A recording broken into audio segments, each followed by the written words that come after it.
Yeah. For well, okay. There's a good reasons. So, you. On this day, Oh, jeez. Okay. 1986. Little thing between Carrie and I that I Yes. seem to enjoy. Yes. 1986, the Beastie Boys released their debut studio album, License to Ill, which was a joke Yeah. Mm-hmm. that no one got. Yeah. And that is You shut that door, there's a bat out there. and that is one of the better songs about a date rape drug. So there you go. Yeah. Keep the door closed, Richie. Could I just say, Carrie, I thought about this. I sometimes just don't even let it enter my mind what a great job you do every morning, putting in sound effects and drops and things. I'm here on time to do these things. Shaking his finger at Richie. Yeah. So it's but I just I don't want we let that go unnoticed sometimes. Well, He's Mixmaster General. Kerry Jackson. The monkey drop ended at the end there badly. That's all right. I should have ended it at the end of the laugh instead of the middle of the laugh. See, but he considers these things very carefully. He does, and we should not. As a matter of fact, you know what it would be interesting to do? Could we somehow collect these? I don't know why I didn't think of this ever. No. And is there any way we can present them? Is there any way we could present them? I don't know if like legally, in a collection. Legally we could do that. We'd have to get No. Dylan is shaking Dylan his is head. saying no. Music rights are hard to secure, right?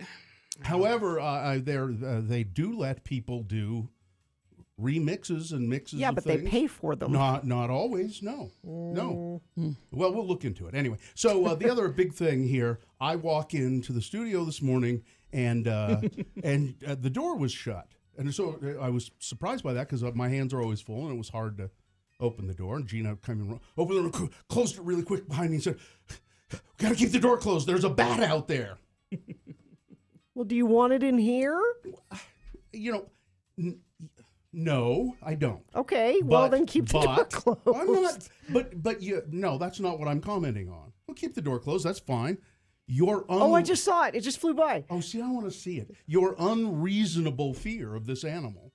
Of an animal that carries rabies? I have an unreasonable fear of an animal that can give me rabies. Gina, dogs carry rabies. If a dog were running loose in here, I wouldn't be petrified. You wouldn't? No. I would. As a matter of fact, I would be more afraid of a strange dog that I did not know running around in the building. Okay, you go stand out there with the bat flying around. Okay. Maybe he'll land on your shoulder and you can be friends. I don't want him to land on my shoulder. I don't want to touch him, but he's harmless. You don't know that he's harmless. He's harmless. Hello, my friend Bat. I will name you Bella. That would be nice and cute. You don't know that he's harmless. I'm pretty sure. Okay, then you go take care of it. He's so harmless.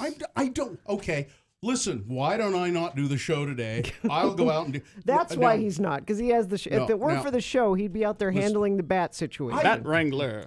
I'm not a bat wrangler, but you know what?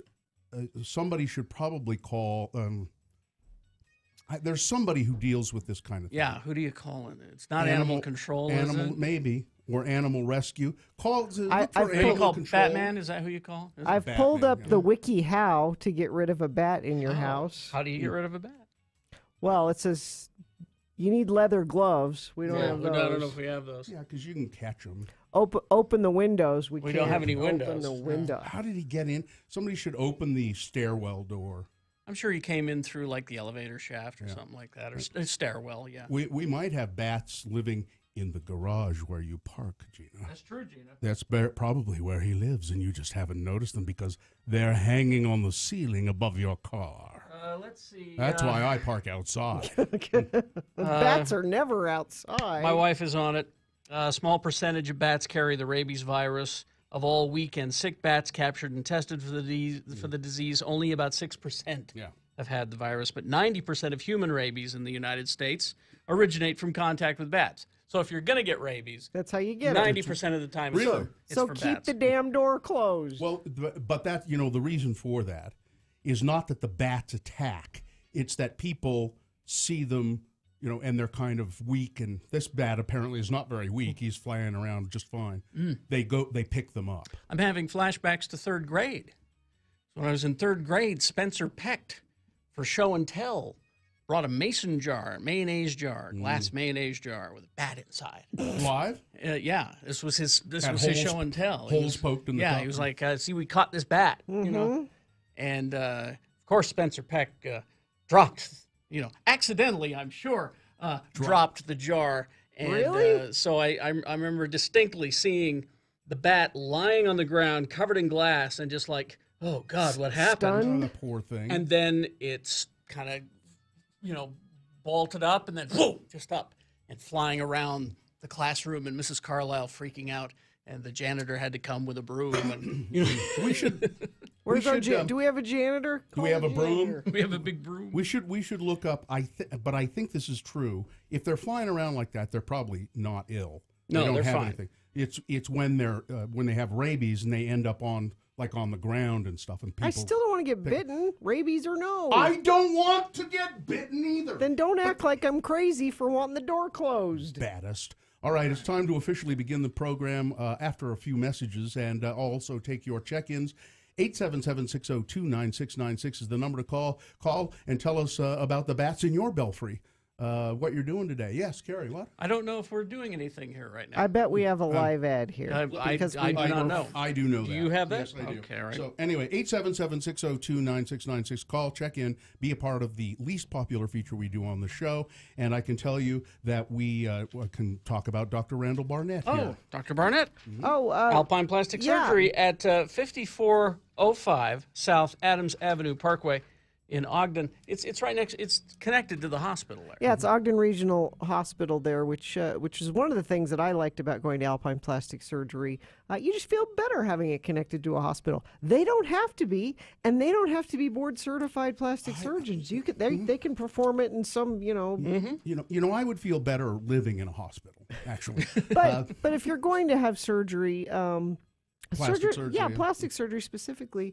You want to make sure your surgeon is board certified, and Dr. Randall Barnett is. You should go in and take advantage of his free consultation. There are videos on the website, alpineplasticsurgery.com, and the consultation Gina just mentioned is free.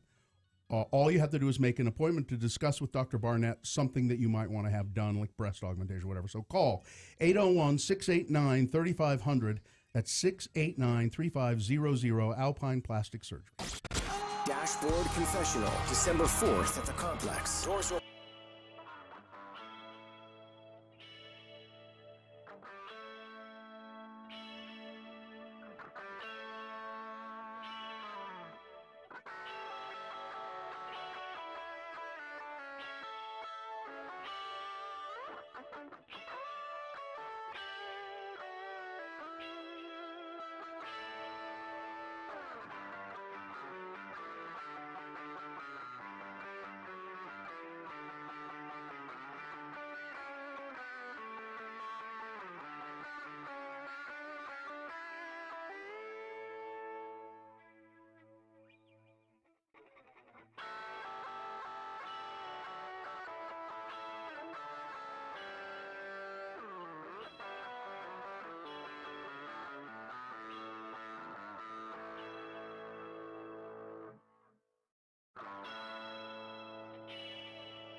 Yes. May I help you? Carrie Jackson and Bill Allred here to see Mr. Acme? Carrie Jackson and Bill Allred? And this is regarding? Well, we work for Mr. Acme, and he wanted to see us today. I see. And you work for him in which one of his businesses? Radio. You know, we do a morning radio show at his radio station. Oh, yes. Mr. Acme is involved with some little broadcast facility somewhere, isn't he? Let me call him. He's having his daily rub-down right now. Mr. Acme? What the hell do you want? You know I don't like to be disturbed when Gregor is giving me my rub-down. Ouch! Damn it! I told you that my coccyx is sore, Gregor! I'm calling the doctor. Don't rub me so hard there! Jesus. Now what the hell do you want? I'm sorry, Mr. Acme, but there are 2 radio people out here to see you. What were your names again? Carrie and Bill. Bill? Is that Allred and Jackson out there? God, I forgot. It's salary time again. Okay, tell them to have a seat. We're just about finished here. Damn it, Gregor! Don't push so hard on that! I'm very sorry, Mr. Acme. Oh, I'm sore everywhere that my belt rubs. Have a seat, gentlemen. Mr. Acme will be right with you. Oh, great. Acme's got some sore muscles, and we're here to talk about raises. What great timing. Oh, he's always in a bad mood or sore or something anyway. I don't see where one day is any better than another when it comes to talking about money. For hell's sakes, Gary. I mean, last year during our job evaluation meeting, he jumped across the restaurant table and jabbed the dinner fork into my upper thigh. I bled like a pig. I remember. He must have stuck that thing in about 3 inches. Yeah, thanks for closing me up. I don't know if I've ever told you enough how grateful I was. Don't worry about it. It was nothing. I was just glad I had that little staple gun in my backpack. I'm nervous. I mean, I'm just not very good at this asking for a raise thing. Remember, we got to be tough. We got to stand our ground. I mean, sure, we're asking for a lot, but we work hard at the radio station. I don't think that 15 every 2 weeks is too much to ask. But Carrie, 15 every 2 weeks adds up to $30 a month. I'm telling you, it's too much. He'll never go for it. I think you're right.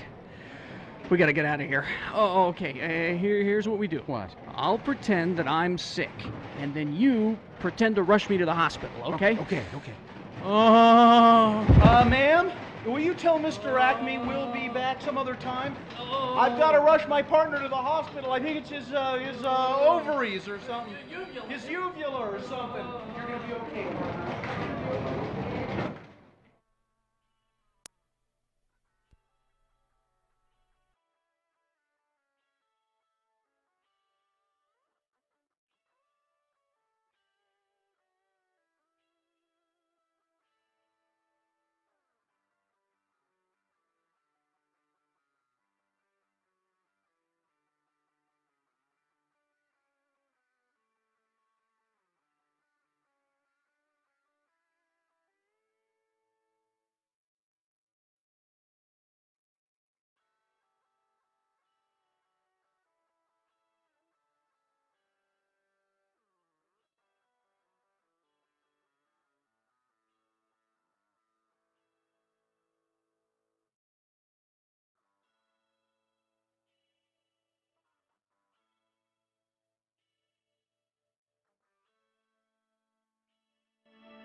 Check-ins at 877-602-9696. The phone lines are already full for the least popular feature. That doesn't make sense. Well, it's because I'm sure it's because it's a bunch of losers who don't understand, how radio is done. They don't have taste in radio probably not. segments. Yeah. So officially beginning the show, brought to you by Hoops Vision, Fall into Savings LASIK Special. Schedule your free LASIK consultation today. Flex and health savings accounts accepted. 877-30-LASIK or go to hoopsvision.com. The moon is just about gone now, 8.3% of full. Did you see it this morning? It was just a tiny sliver. Yeah, little sliver, little crescent moon, little like a cuticle. Yeah.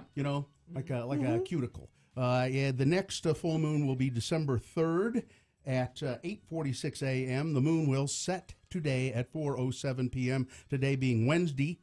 It's the 15th day of November in the year of our Lord 2017, and this is North America's most addled radio broadcast. It's the Radio from Hell show starring the Lords of Morning Radio.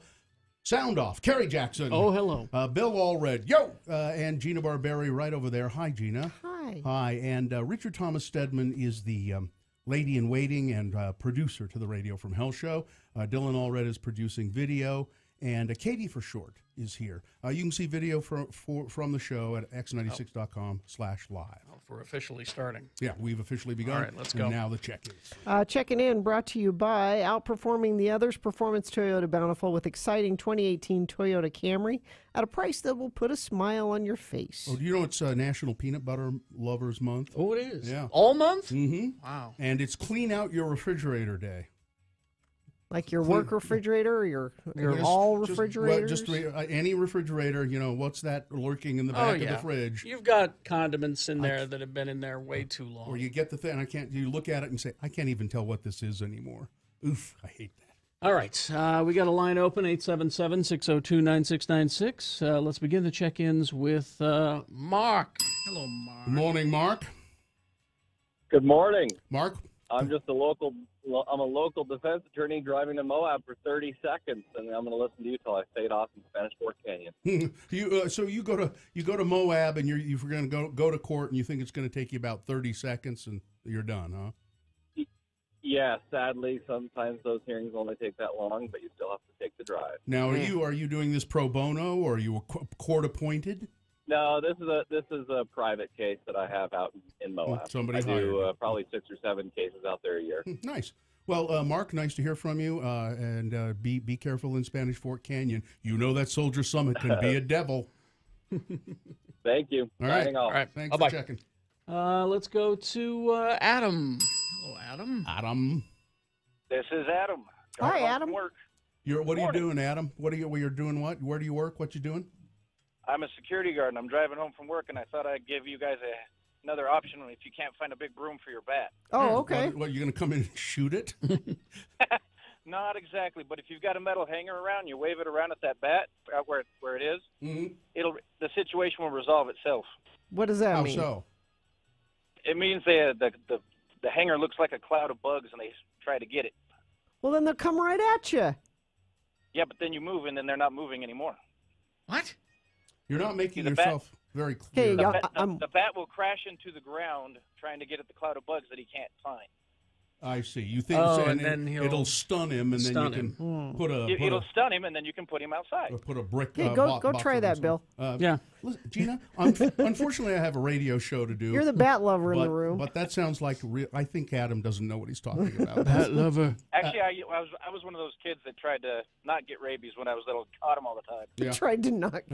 Hey, Adam, coming up in the first round of boner voting, if you're still listening... petty authority gone amok, and it concerns a security guard. Oh, good. So you might be interested in that. All right. For a second, I thought you were going to nominate me. No. Right. No. But just listen and make sure you don't do what this guy did, okay? All right. Bye, Adam. Absolutely. We'll see you. Karen in Wendover. Lee's. Good morning, everybody. Morning, Karen. Karen, did you go to the grand opening of Lee's Discount Liquors? Oh, I I drove by it and saw all the cars and RVs and everything that were parked there, and Fox 13 News. Oh, yes. And all the cars had Utah license plates, I'm guessing. Most all of them that I saw, yes. Ben Winslow had to get some rosé. Well, it's an exciting day in Wendover to have this new business, isn't it? It was, yes. Yeah. Right. I'm considering taking a drive out there, seriously. Just to check it out. Yeah, I will check it out and maybe stock up a bit. You know, we'll At see. some point, I will. Why not? And you can wave hi at me and say, hello, Karen, wherever you are. How long does it take to get to Wendover? An hour. About an hour and 20 minutes or something like that. Okay, Yeah. all right. Yeah. Well, I'm on my way into Salt Lake right now. I got to take kitties into the vet, get fixed. Oh, okay. All right. Be careful. Thanks, Karen. Bye. Bye-bye. Let's see. Corey checking in. Lords and lady, give me strength. I have toothache. Two meetings with the suits, and my wife's 20-year-old niece is getting married today. Standard Mormon wedding, so no bar. Maximum effort. Maximum effort. Let's see. Les, the hairstylist, checking in. I need at least 75%. I have 10 hours worth of hair to do today. That's a lot of hair. Let's see. Zachariah from Missoula. Checking in. I like Missoula. It's a nice little town. Let's see. I saw a bat in Pleasant Grove inside the building. Jamie! During the day. It was sleeping. Animal control was called. Bats carry rabies. They don't become ill with it. Oh. How do you know? I don't know. Someone who knows. The comic book guy of bats has just weighed in. Sparky the Dinosaur here. My list of things that must go. Mammals and meteorites. Mammals more for the humans than anything else. I mean, seriously, some of them are giving you a pretty bad name. Meteorites for more obvious reasons. Thanks for letting me listen. All mammals can contract and carry rabies. Yeah, that's what I thought. All right. Including humans. You argue with the comic book guy of I wonder bats. if anyone's ever been bitten by a rabid human and caught rabies that way. Zombies. Let's see. Stacy from Orem checking in. Laura, the Alzheimer's lady, checking in.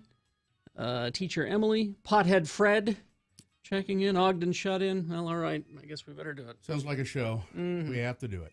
All right. We got coming up. Let's see. We got Big Boy News and Opinioendo. On the way, things that must go also coming up. Do we have those? The bat must go. That's number All one right, on the and list. all that and more on the way.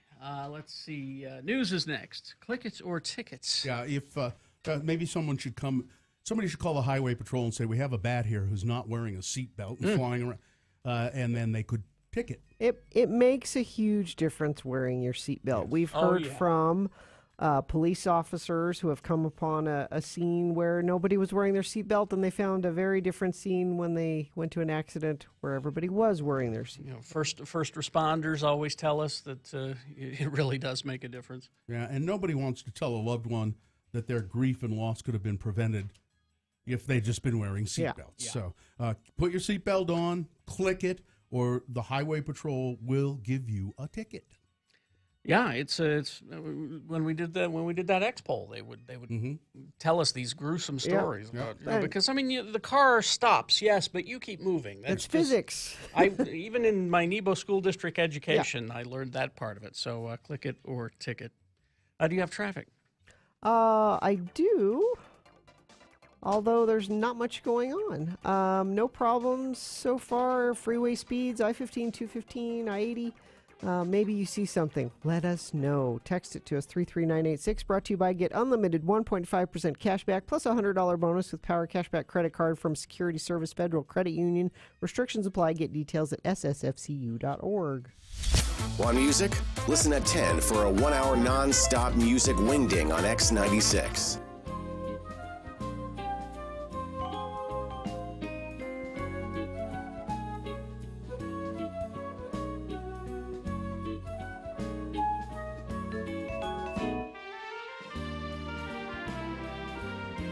I've got a show. I'll be playing Flynn in Twilight.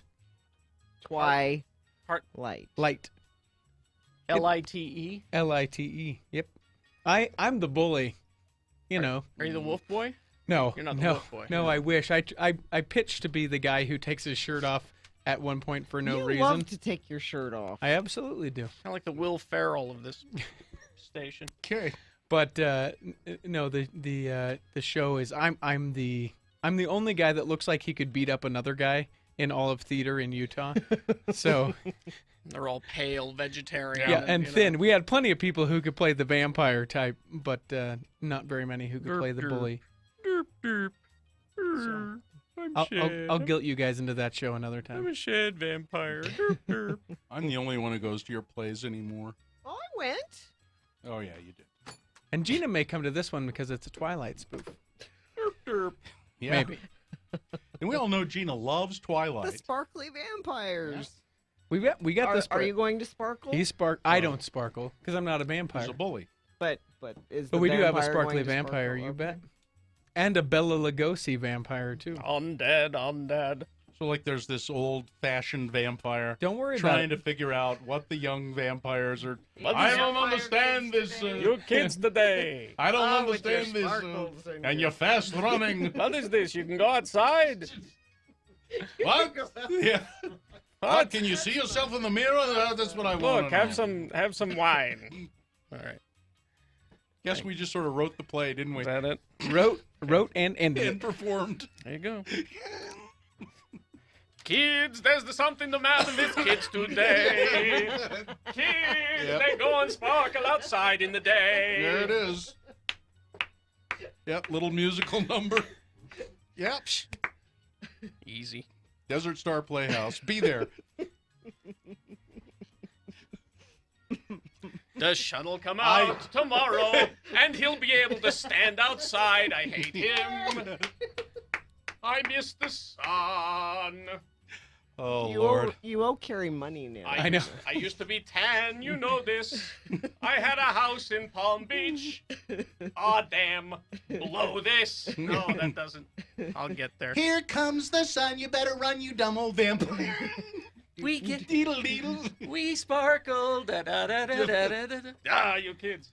I like the dessert bar there at the Desert Star Playhouse. Does the old vampire carry an umbrella? He should. No, but that is a great idea. Okay. You owe me a dollar. There's and, that and too. Count Oh, Chocula. yes, Count Of course. Chocula Count has to be in there. Chocula's got to be there, and the Count, and Two. oh, that joke's in there. You know it. Yep.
And Gina Barberi on X96. All right. Let's see. Army Bomb Squad friend of the program, Jared, former gun dealer, says, rabies is really more of a problem in the Northeast, not so much here. Look it up. Okay. All right. We will. Thanks. It's there's a bat in the building is why this came up. Someone's wondering, why all the bat hate? I love bats. There's a bat. There's a bat loose in the building. You can love them when they're outside and where they're supposed to What be. people don't really know is that we have a belfry here. Yes. And we've never had any bats in it. But now, Now we do. All right. Big boy news, and we got things that must go coming up, but right now, big boy news and Opinnuendo, brought to you by Sean Hogan and Everest Collision. They want you and your loved ones to get home safe and sound. Stop texting and driving. Download the Everest Collision app responsibly. Good news, everyone! What? Finally, Kinder Eggs here in the United States. But they're horribly dangerous. Kinder Eggs. Are American children finally smart enough? Well, now they were here at one time, were they not? Yes. Mm-hmm. Yeah. It's a sweet treat you might have tried while adventuring overseas. A Kinder Egg. The classic candy sold in Europe has a surprise toy hidden inside. Actually inside the piece of candy. Mm-hmm. And they're definitely a fan favorite. However, a 1930s law, it says here, banned the sale of foods that have non-edible items in the middle of them in the United States, meaning that Americans have been missing out on those treats. But I do remember having some Kinder Eggs at some point or another, so maybe people brought them in. Yeah. According to Fox News, this will change just in time for the holidays. The Kinder Joy is making its way across the pond, safely packaged in 2 individual halves. One half has a surprise toy, while the other has 2 wafer balls in a chocolate cream to satisfy your craving. I want some wafer balls. No kidding. I have wafer balls. I'm wafer balls. So there you go. Kinder, that's great news. Oh, And, there they are. Yeah. I'm just glad to hear that American children are finally smart enough not to eat a plastic toy. But you see what they've done, Carrie, Yeah. is that they've put the Kinder Egg and the toy, they're encasing them in a big plastic egg. I still maintain that American children will eat that, and It's Kinder Eggs candy. will be gone. You can see it at x96.com/live, and that's a really cool-looking toy, isn't it? Get your Kinder Eggs while you can, because some dumb American kid's going to ruin it. Now, we have some really awful news here coming up. But before I do that, Gina, for you, Thank you. Wonder could have been designed as an antidote to awful news. It's a thoroughly positive movie about the importance of kindness. Based on R.J. Palacios' best-selling children's novel, the movie follows Augie Pullman, a boy with a craniofacial deformity, as he takes his first anxious steps into an intimidating world. And Julia Roberts, and that's why I bring the story up for you, Gina, because I know you adore her and worship her. And she's made her way through Hollywood so successfully with that deformity of hers. She does not have a deformity. That big pulsing vein in the middle of her forehead. Julia Roberts, who plays Augie's mother, Isabel, said some viewers have even called this slice of healthy family fare revolutionary. I guess we've gotten to such a grim state of the world that some sweet little offering like this is kind of a handful of revolutionaries, Roberts told the Associated Press during an interview alongside her on-screen husband, Owen Wilson, who just kept saying, "Oh, gosh." Oh, gosh. It's so cool to be standing here next to Julia Roberts. Oh, gosh. I got to kiss Julia Roberts. So anyway, there it is for you, Gina. Thank you. Wonder. And I am looking forward to it. Now, the opposite of that is the movie I saw yesterday, The Florida Project. It wasn't a feel-good movie of the year? Jesus, no.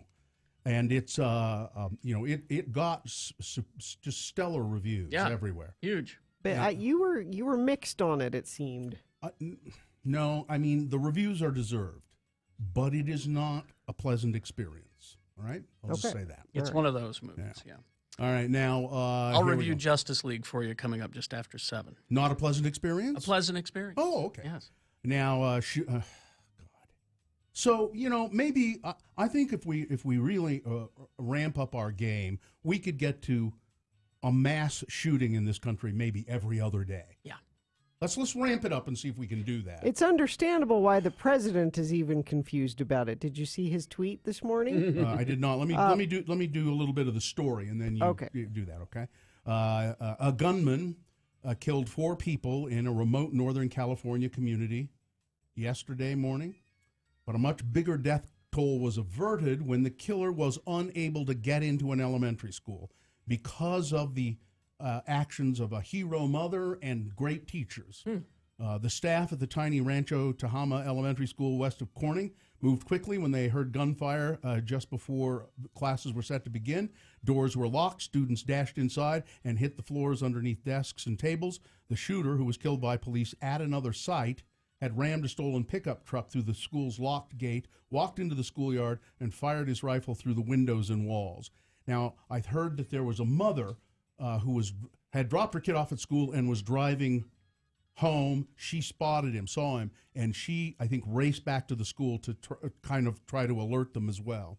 Now, and I haven't read into this story deeply, but apparently this guy was well known to local police. He'd had violent problems before.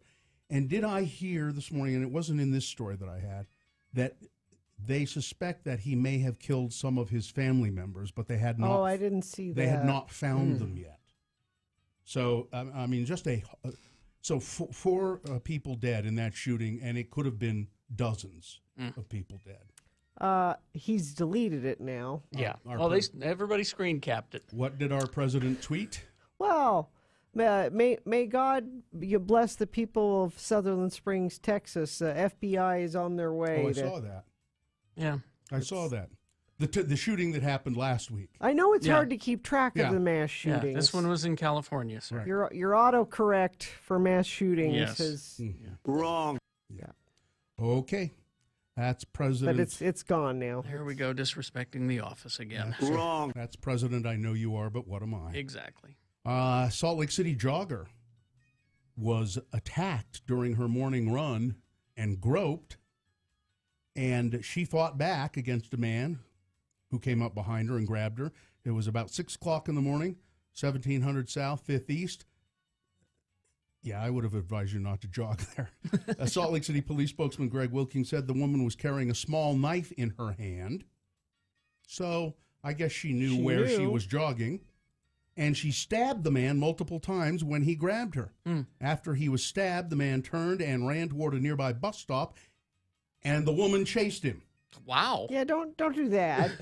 She gave chase for a little bit and then decided to go back home and make a report to the police. Well, she was pissed. You know the feeling. She was so full of adrenaline, I think, and so angry that she chased after him. The woman described the attacker as white, 5'9", 150 pounds, physically fit, wearing a gray sweatshirt and a backpack, likely between 15 and 30 years old. He will have puncture wounds on his arms, legs, or chest, she said, but they haven't got a suspect in that. Let's see. Donald Trump may cut the size of the Bears Ears National Monument by 90%. Oh, said a jubilant Orrin Hatch staffer. 90%. 90%. That's how they said it. Yeah. That's that's because they want to show respect to the Native Americans. Yes. It's got nothing to do with oil or anything like that. Do you know the game Cards Against Humanity? Yes. So this is a publicity stunt, really. Of course. But it's good. The creators of the party game Cards Against Humanity said that they have bought a piece of land on the U.S.-Mexico border to stop Donald Trump from building his proposed wall. The company announced their endeavor on their website and Twitter page and said they've consulted with a law firm specializing in eminent domain, vowing to make it harder for the president to build the border wall. Along with their border wall plan for $15, the company is offering to send customers 6 surprises, one of which is a map of the land that they helped purchase as a part of their 2017 holiday promotion dubbed Cards Against Humanity Saves America. Oh, so you can help support their cause. I see. All right. The company is known for being harsh, if you haven't seen the game, harsh, sarcastic, and offensive. Not for kids. No. And in the past has offered ironic Black Friday deals that included a literal hole in the ground and boxes full of actual bees. give a box of live bees for Christmas. Okay. Okay. Now wrong. So it's the he said she said thing about Roy Moore, right? Yes. Judge Roy Moore. Yes. Except there is physical evidence. Oh, there is. Yeah. The 5th accuser against Judge Roy Moore, who came forward and said, he molested me when I was a young girl, 16, and she brought with her her attorney, Aunt Gloria Allred. Yes. And she brought with her a yearbook. Yes.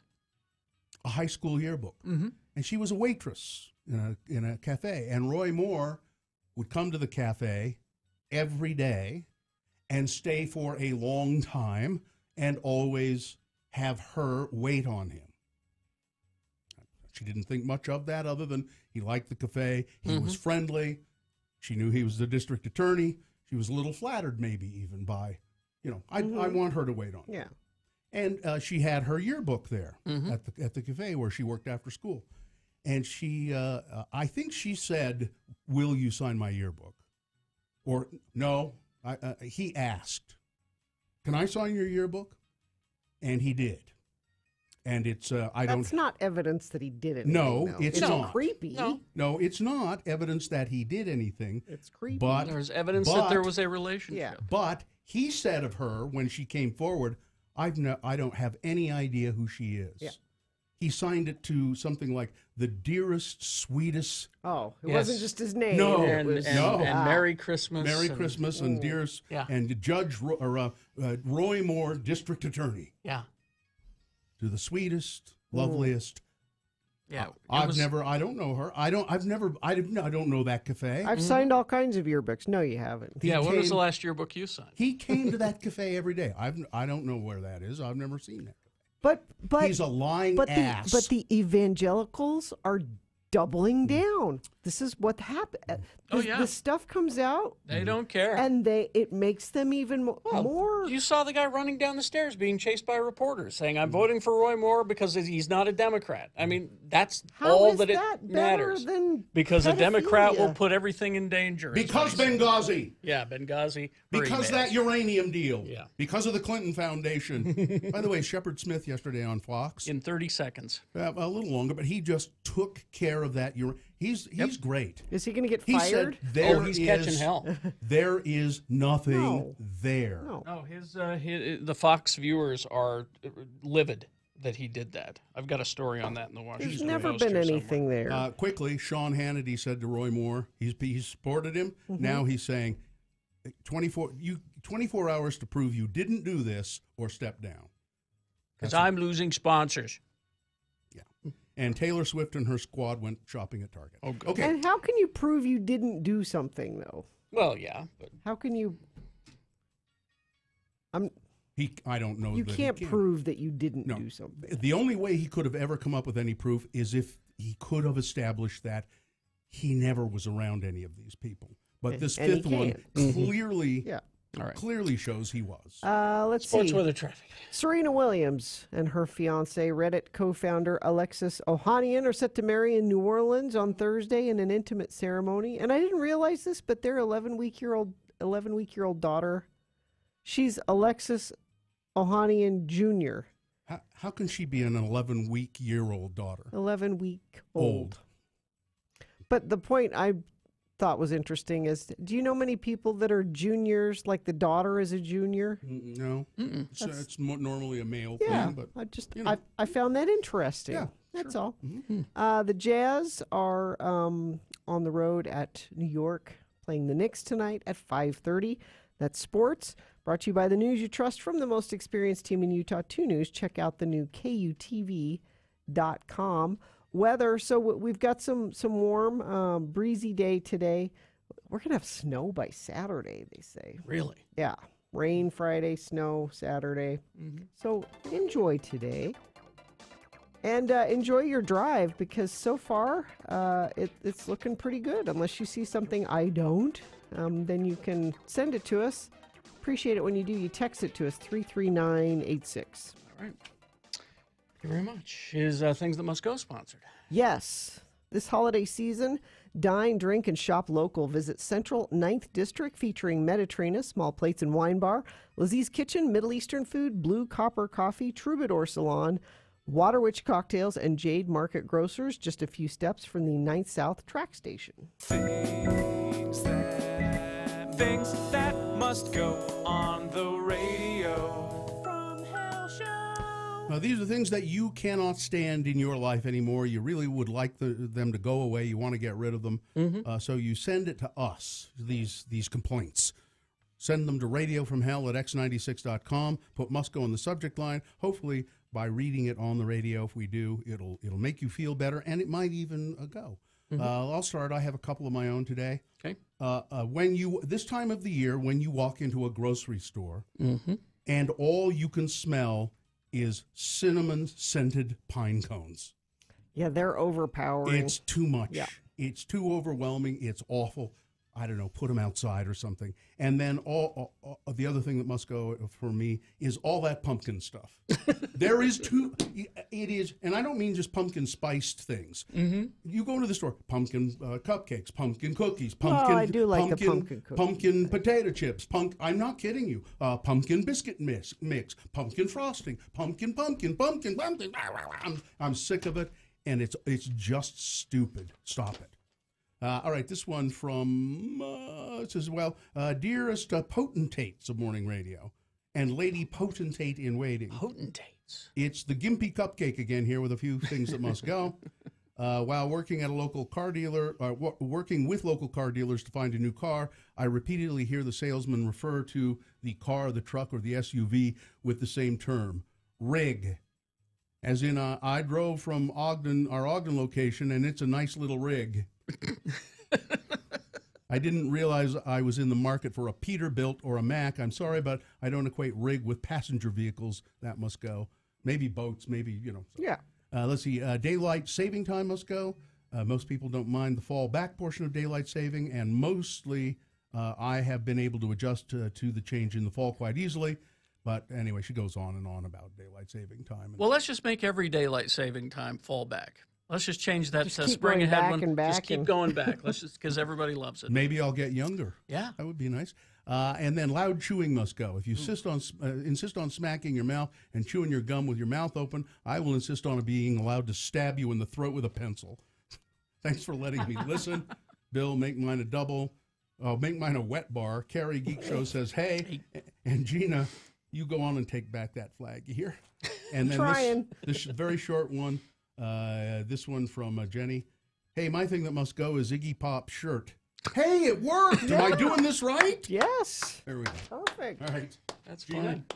fine. Two things of my own that must go. The damn bat that's loose in the building. Because there's a Diet Coke in the fridge out there, and I'm afraid to go get it. I'll go get it for you. Richie will go get it for you. And green bell peppers must go because they're horrible. Pepperist. Let's see. Good morning, Lords. Hi. After watching 4 or 5 episodes of The Office after I get home from work, I'm too lazy to move from my couch to my bed. Yeah. Even though my bed is not a mattress for a mattress, it's way more comfortable than my couch to sleep on. I don't think this will ever go away, but I'll still bitch and complain about it. People who talk trash after they find out I'm a New England Patriots fan. They say this, that, the other. Can't I just love my team and you love your team and we all just get along? Exactly. Thank you, Katie, for short. She's not afraid of the bat. Nope. There we go. She wants it for a pet. I love my dog. She's my child. I'll do anything for her. But what must go is after throwing a ball for her for about a half an hour and I decide we're done, she's not done. Of course not. They're never done. No. Let's see. Expiration dates on condoms must go. Oh. I mean, it's not like I don't already have enough pressure. You go and throw this use-by date on it. God, I got to use this. Honey, I got it. It's coming up. Geek Show says, hey, make mine a double and ram tough. All right. Let's see. Things that must go. Automatic paper towel dispensers that only dispense an inch of a towel at a time, requiring me to stand there waving like an idiot until I have enough towel to adequately dry my hands. Those are adjustable, you know. The person who fills them can adjust it so it dispenses more towel. Yeah. Yep. So leave a note on it. They're cheap. That's why they do it. Exactly. My puppy's internal clock that wakes him up at 6:15 on the dot every morning, which is fine during the week, but on the weekend, is it too much to ask for an extra hour of sleep? Conservative friends and family continuously asking me if my newly out 16-year-old son is, quote, just going through a phase. Oh. Bill's false reports that David Boreanaz can't act. He is a national treasure. You leave him alone. National treasure. Oh. Things that must not go. All right. Bill doing voices and accents when he does the news to really get the true feeling of a story.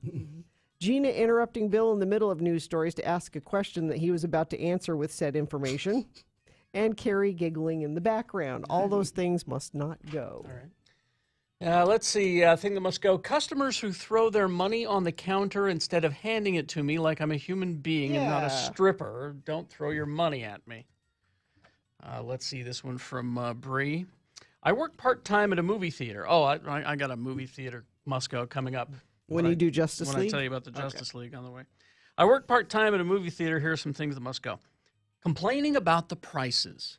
Yes, popcorn is expensive, but neither me or the 16-year-old cashier that is being paid $7.50 an hour set those prices. No. So don't complain about them to me.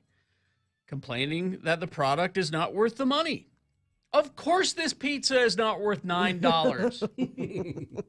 But neither is the $7 popcorn or the $6 drink you just bought. Concessions are expensive and often not worth the price, so deal with it. If you come to the theater at 6:58 for a 7 o'clock show and you want food, do not complain about the line or the wait time to get said food. Everyone wants to see this movie, so there's going to be a long line for concessions, and making your food takes time. You should plan better. Okay. Thank you, Bree. That's good, yeah. Best list I've read in a while. Let's see, this one from Robert. Got a problem with this first sentence. I'm not sure how to approach. Thing that must go. Venting on a public forum must go. Isn't this a public forum? That's what I'm thinking. I don't think he's... Yeah, I mean, really. So I don't know. Anyway. Isn't that what they're for? Social awkwardness must go. Loving my job and interactions with people who hate their jobs must go. Having doubt that Radio from Hell hates me must go. Sorry, Carrie, Bill, and Gina. Well, I know who this is. I never want to ever make you dislike me. Drinky McHugface is too adult for whatever.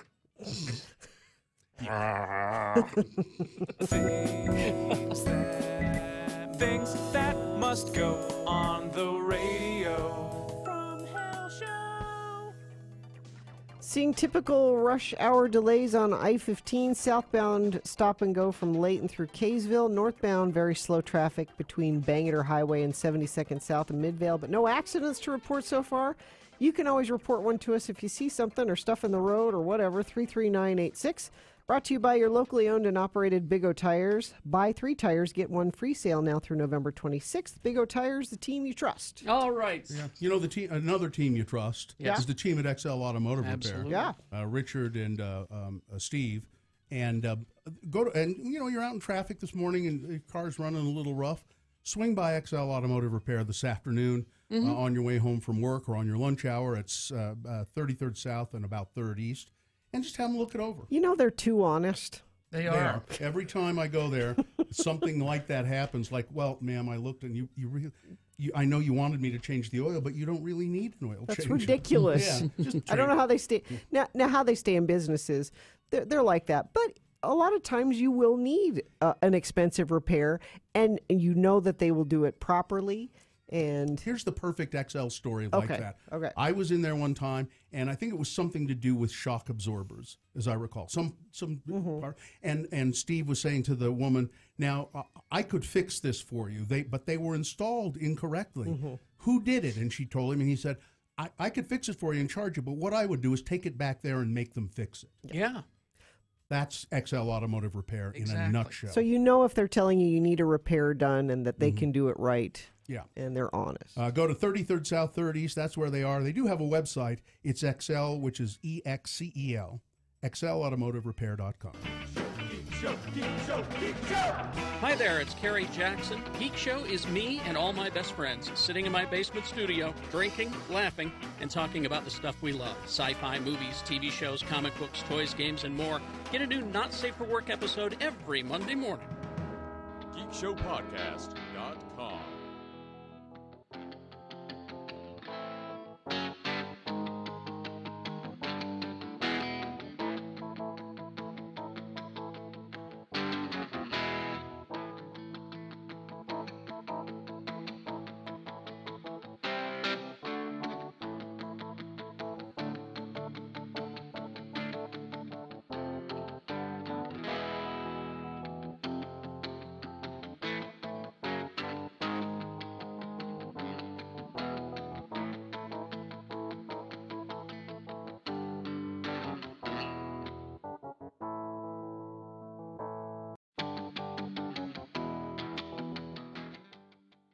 Well, it is time for the kiss.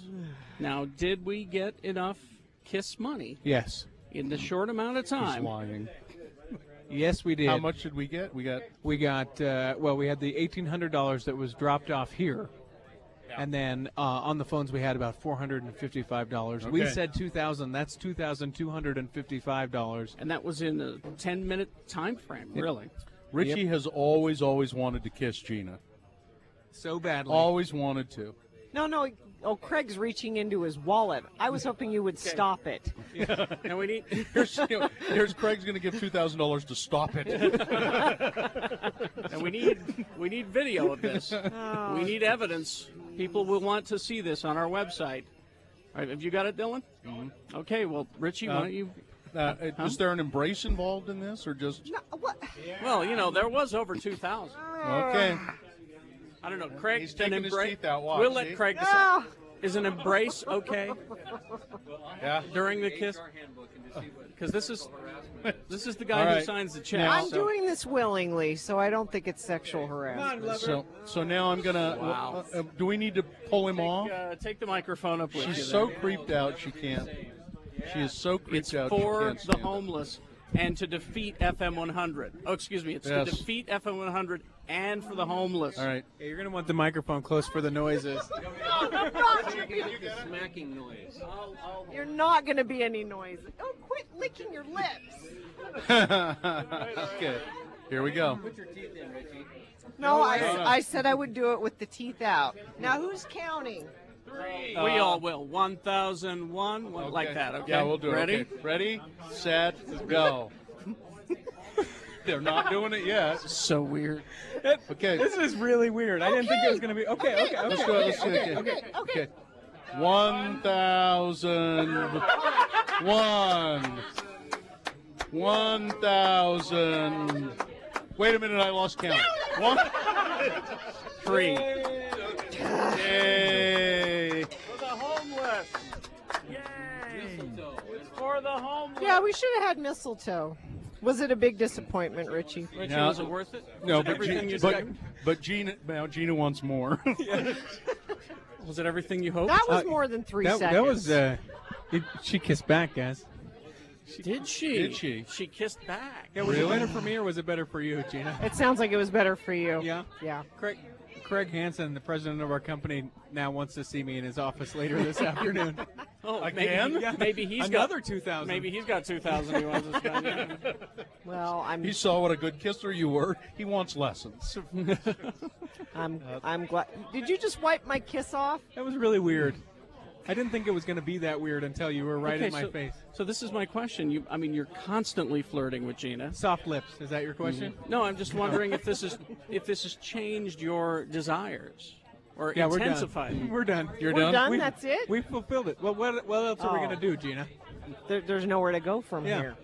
You know, all I know is that I have a really sick feeling in the pit of my stomach that I didn't have about 5 minutes ago. So It's That done. was good. Did it for charity. We did Okay. it.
town.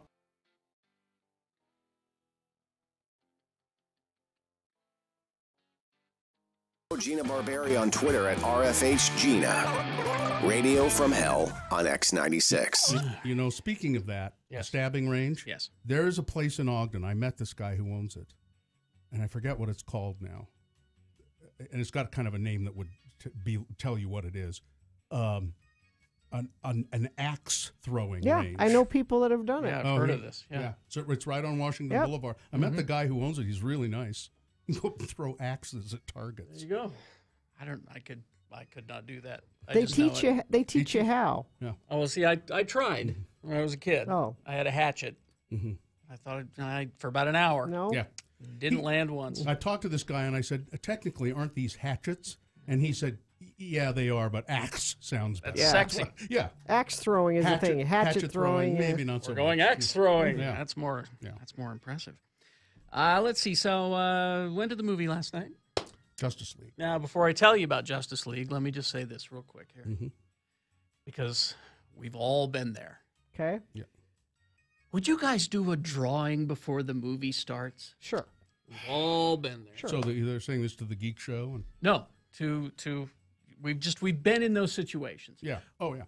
Geek Show was not approached to do this. Mm-hmm. Had we been asked, we would have done it. And we would have done it starting 15 minutes before the movie was supposed to start. Yeah, you don't... Because they are never fast. No. Number 28731. Do we have? And it never fails. They're out getting Coke, or they're going to the I heard my bathroom, number was called. You know, and they say, 28731, come get your prize. No. Why? It doesn't. It pisses you off when they have people who are not professional doing those kinds of things, and you sit there and go, "Oh." Any one of the Geek Show guys would have jumped up and taken care of that had we been asked, but no.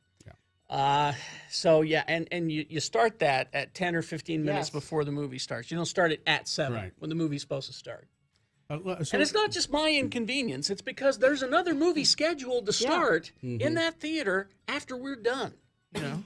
So let me ask you about what you're about to tell us about Justice League. Yes. Would it be instructive to just remind people who are not comic book literate kind of what the Justice League is? Well, it's just a group of superheroes that get together to save the world. You know, that's what they do. And it's specific. Yeah. Well, the Justice League has been defined around 1990 as the Trinity, which is Superman, Batman, Wonder Woman. They kind of run it. Yeah, they're always the mainstays, and then various different players come in and out. They're the Father, the Son, and the Holy Ghost. Essentially, yes. And they were the first real superhero team. The Justice Society of America was that, and then became the Justice League. Okay. But anyway, but see, that's the thing about this movie is that none of that is really important. You don't need to know that. And Jimmy Martin pointed that out. He says, I'm not up on all of this DC, mythology, and I'm not either, is the thing. Mm-hmm. He says, but I understood what was going on because the exposition is quick, concise, and clear. Okay. That's good. You can tell that Joss Whedon helped this movie. What do you mean? If you watch the Zack Snyder Batman v Superman, Man of Steel, there's a different tone to this movie. There's a different feel to this movie. Okay. And you can see tell, the fingers that were in here. And the way I'm going to describe it is that how many years ago it was, 10 or more years ago, when the first Avengers movie came out. Yeah. You see, the Avengers, I'm a Marvel Comics guy, and that was my team, the Avengers. Mm-hmm. This one was Shannon's team. Okay. Because he's a DC guy. Okay. He loves the DC. He reads them both. He's biased, he says, but he does lean Justice League. Okay. So it was very important for it to land. And I think that what happened to him last night was the same experience that I had with the Avengers, which was they finally did it. Oh, they got it right. Yeah. He was they happy. finally Oh, did good. it. He was thrilled. He was beside himself. Well, that's good. He was so a true DC geek. True DC geek is was gonna loving love it. Tony was also there, just freaking out, and he's a DC geek and just loved it. So it landed for them. It landed for them. And if you enjoyed the Avengers, I'm not saying it's the same movie. I'm saying it's the same movie. It's like it. It's like it. Like the Avengers. Yeah, you'll get those. Every hero gets his moments. Yeah, sure. It's great to see them finally figure out this equation to make it fun for everybody. Okay. And it is a fun movie. Now, don't make the mistake that some geeks that I talked to after the movie did, which was they had in their heads what the movie was going to be before they saw it. No, don't do that. And I always talk about this because you see stuff online. And again, I've been sniffing out fake news since before it was fake news. You see stuff online that is not true, but you go in thinking this is going to be in the movie, and it's not, and you're disappointed because you made the movie in your head. Don't do that. If you do that with this movie, it's going to be a disappointment to you. Can I ask about Aquaman, Jason Momoa? Well, I was going to ask about. I want to ask about it because I liked him in Game of Thrones. I saw him in this TV series he produced and starred in from Canada, and I forget what it's called, where he plays this fur trapper, and I thought he was terrible. He's taken some lessons since then. But he's good. But see, I think he can be good or bad depending on maybe a director. He and The Flash steal the show. Especially him, though. They really lean on Aquaman. Here's a sentence I want to lean on Aquaman. Jason Momoa is who we're talking. Yeah. I never thought I'd say this sentence. Hey, Aquaman's cool. Yeah, well. I never in my lifetime thought I'd say that. No. But here we are. And I'm so happy to hear that. He's very cool. Well, good. And he's got cool powers. Good. Flash is very funny. I dare say I kind of like this Flash better than the TV Flash. And you love the TV Flash. I love the TV Flash. This is the best representation of Batman I've seen. Now, wait a minute. And it's Ben Affleck. Wait a minute. Really? Yes. I will say that. Wonder Woman, she's just the best superhero of the bunch. She's the one. Now, that's the thing I was curious about, because I loved her in Wonder Woman, so this is different people. How's she around all that testosterone? Well, not that. I meant, how is she written? Is it She's true written to character? Absolutely true to character. Awesome. She's the smartest one of the bunch, and she's, the strongest one of the bunch. So Jonesy will love this. Oh, she's going to love it. And she gets so many great. The villain. Here's where the difference between the Avengers and Justice League movie is that the villain in Avengers, Loki, charming, smart, has some presence. Villain in this one is a character named Steppenwolf. Okay. Again, and he's just a big bad from outer space, and all he has to do is show up and go, "I will get you. I'm going to destroy," and that's all he gets. Oh, that's too bad. The villain. That is too bad. The villain should have been, the character that. Well, it's the classic Superman villain. Well, there's many. You could the go. Joker?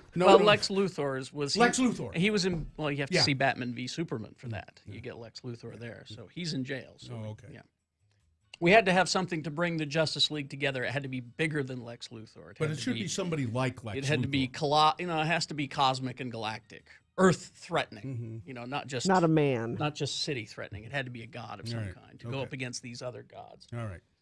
So anyway, I enjoyed it. It has a few problems, but if you're a DC fan, you're gonna love it. You're gonna go, my team is finally together and they figured it out. Do they destroy a city at the end of the? No. Have a big fight and destroy the city? I think they learned their lesson on that one. Okay, I hope so. They fought out in this area where there's nothing. There's a big fight. There is a big. Yes, there has to be a big fight. Gotta have a big fight. All right. But I had fun. All right. Good. Let's see. Things are pretty good this morning, traffic-wise. See if there's anything I need to tell you about. No, there isn't. So. Well, okay. Unless you see something and you're like, I can't believe you're not telling people about this horrible thing that I'm looking at, Gina. Here it is. Then text it to me, 33986. We've got Boner Round 1 coming up.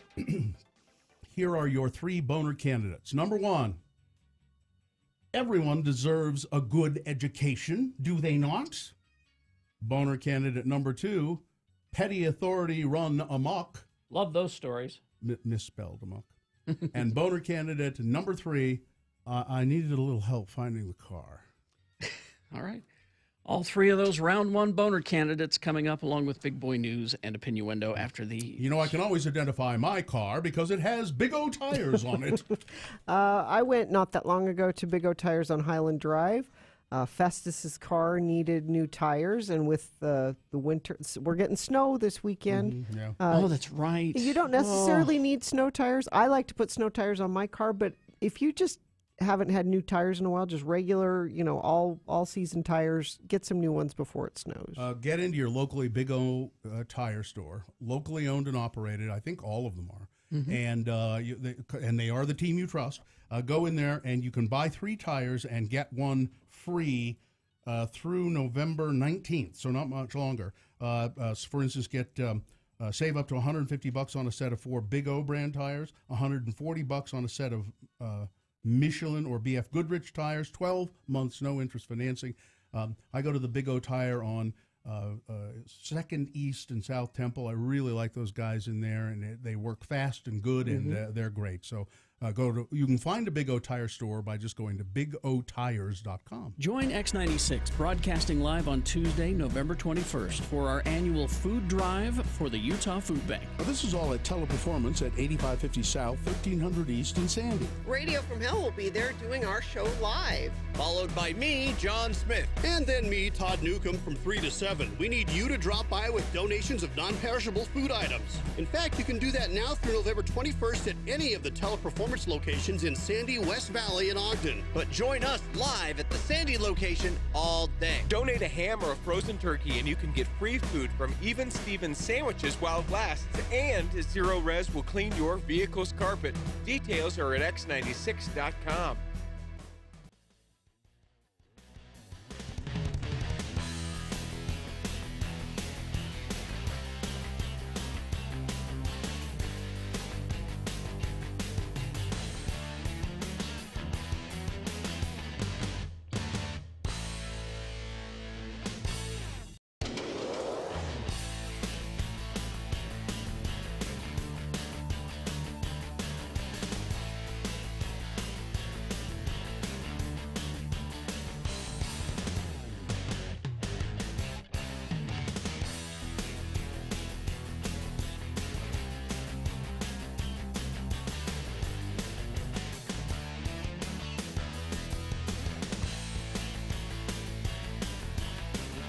Radio from Hell with Carrie, Bill, and Gina.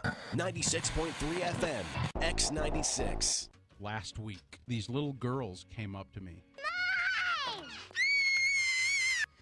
Ow. They come running up to me, and they go, and I mean, they're like 12 years old or 11, and they go, Are you Bill Allred? And I said, yeah. And they said, do you remember us? And I said, no. And they said, you threw us out of that garage in your backyard a couple of weeks ago. What? You had kids in your garage? Not my garage, my neighbor. She has this old garage, and the Wait a top minute. of it. No, do you have an infestation? Yeah. Is it like little girls? That's what it was like. It was an infestation of little girls. No! And the old garage has like a top place that you can walk up some stairs and go into, a second story, but it's just ramshackle. You know, you can see through the ceiling and the floorboard. You ought not be walking around. It's more of a shack than anything. Yeah, and I realized there were some kids up there so I went over, and there were these little girls in there trying to clean it up and make a playhouse out of it. You know, and a fort. We want a fort. Yeah, and I was nice to him because I said I know how attractive this is to want to do this, but it's really not safe. Plus, it's filthy. And I mean, they had cleaning equipment in there and all of this kind of stuff. And I said, it's really not safe. Yeah. So and there were other kids coming down my driveway and stuff to go up there with them. And I said, so come on out and please don't do it anymore. And you know, they haven't. I could have I was going to put a lock on the door for my neighbor. And I haven't gotten around to it, but I don't think anybody's been up there since. Yeah. At least I don't think so. But then apparently there were some older kids who recognized me, apparently. So they were just really excited that they had been thrown out. Kicked us out. They kicked us out of that place. Does that mean Jonesy's going to scream like that someday? No! Is that what? Probably. Is that what girls do? Yeah. Hi. Being there for kids is super good fun. Who is that? Who is? Who is that says super good fun? It's a PSA for some kid thing. But you don't know who it is? Nope. Hi. Being there for kids is super good fun. All it takes is a little know-how. All it takes is a little know-how. Yeah, super good fun. 96.3 FM, X96.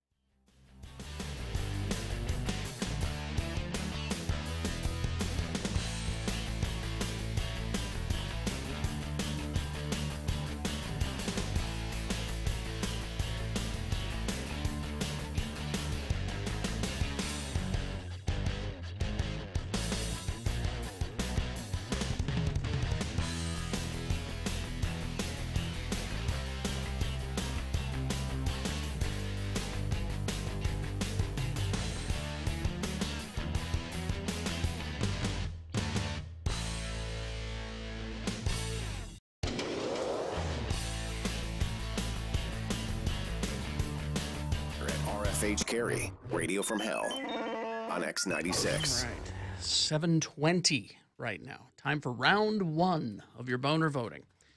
Giving you 3 news stories that are examples of bad, stupid, or funny human behavior.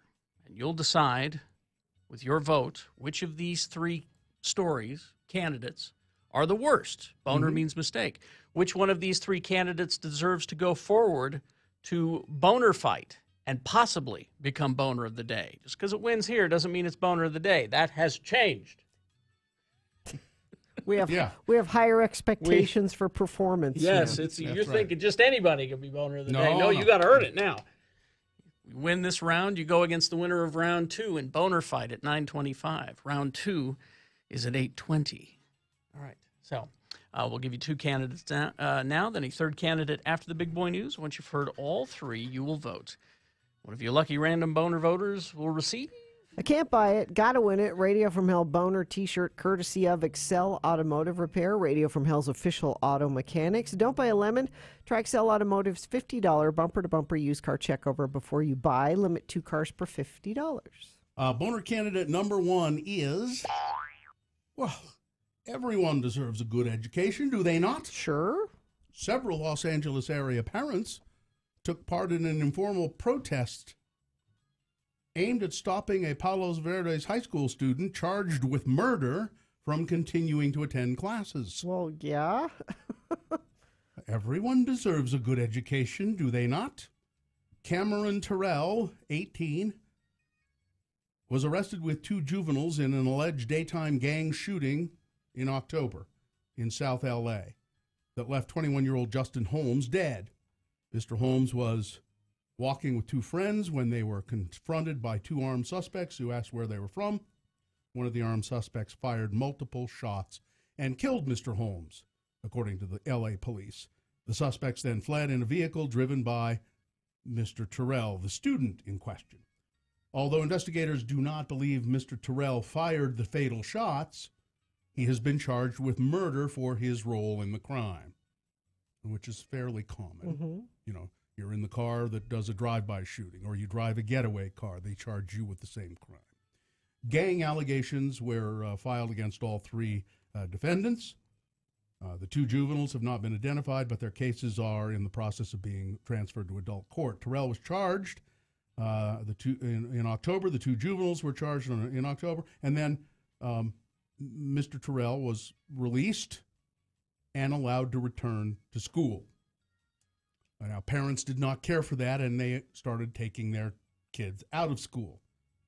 2 Palos Verdes Peninsula Unified School District officials confirmed that Terrell had attended the high school and was in class as recently as last week. He didn't show up for school Monday, but several parents who want him to stop attending on campus did. They came and protested.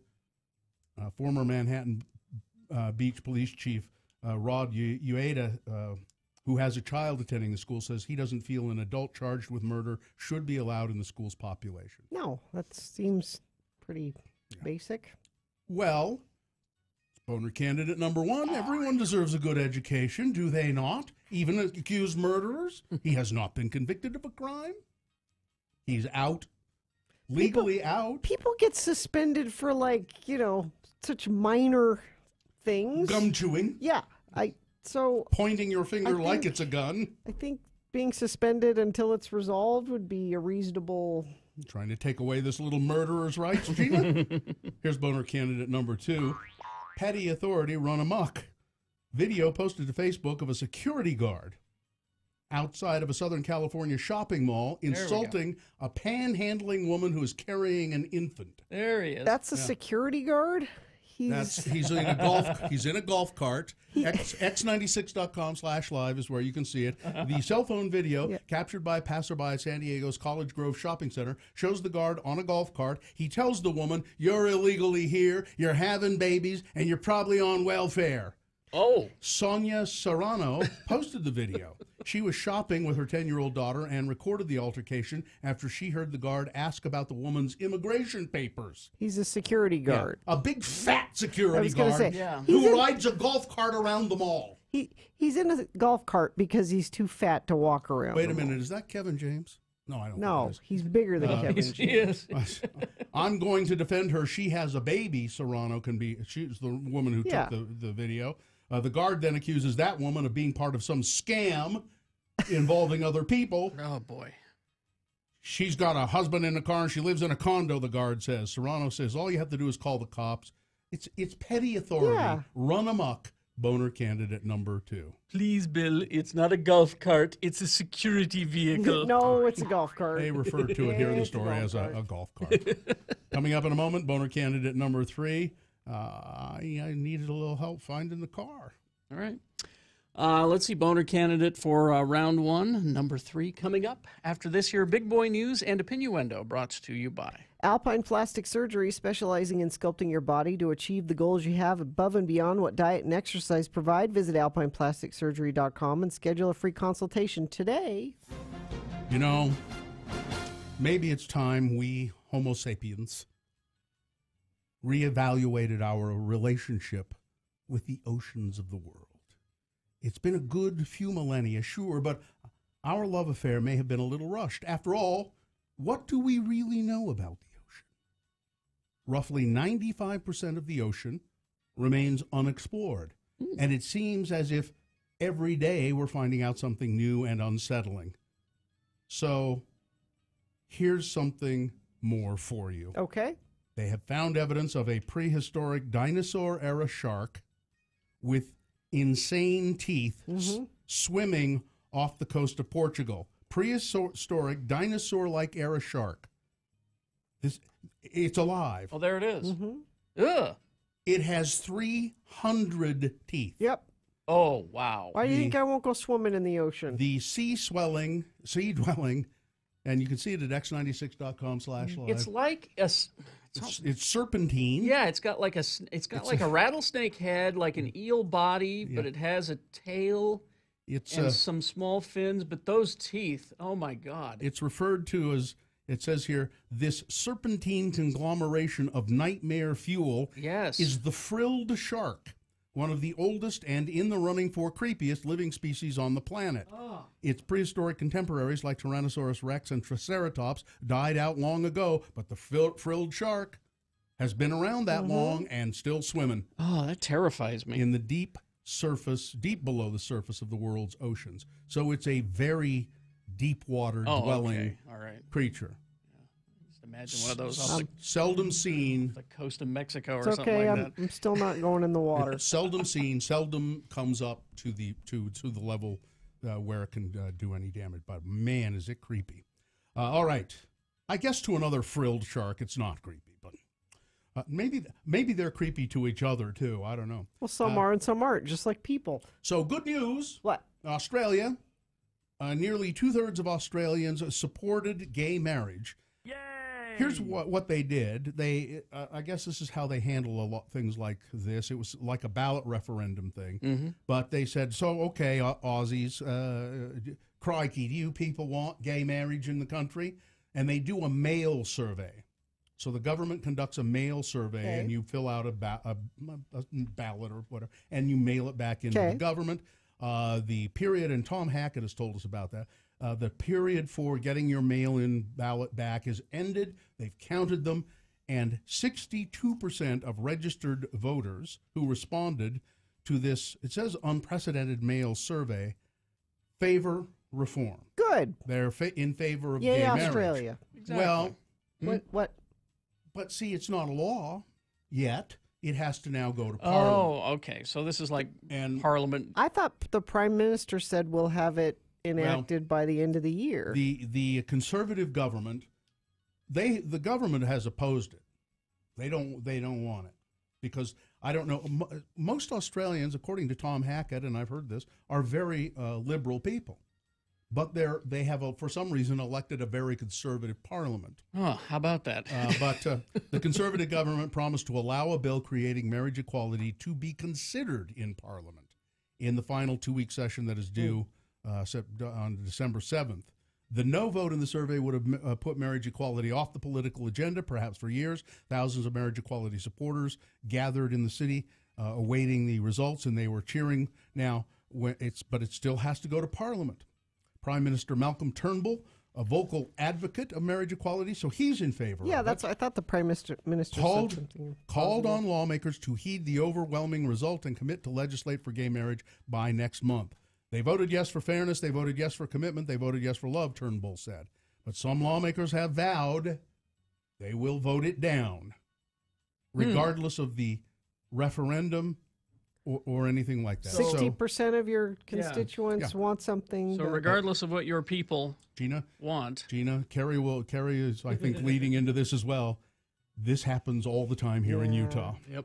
All the time. I was going to say, Australia, Utah, we have guns, they don't. That's the only difference. At least 2 members of Congress have histories of sexually harassing female colleagues or staffers, but the perverts' identities remain secret because of Congress's way of handling these things.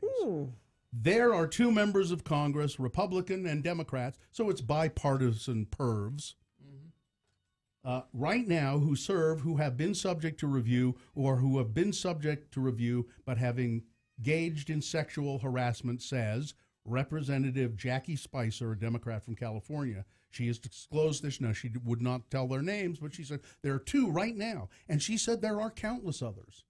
Spicer didn't name the creeps in testimony before the House Administration Committee, but she described a system that allows accused harassers in Congress, the United States Congress, to remain anonymous and use taxpayer money for their defense and pay off victims to keep them quiet.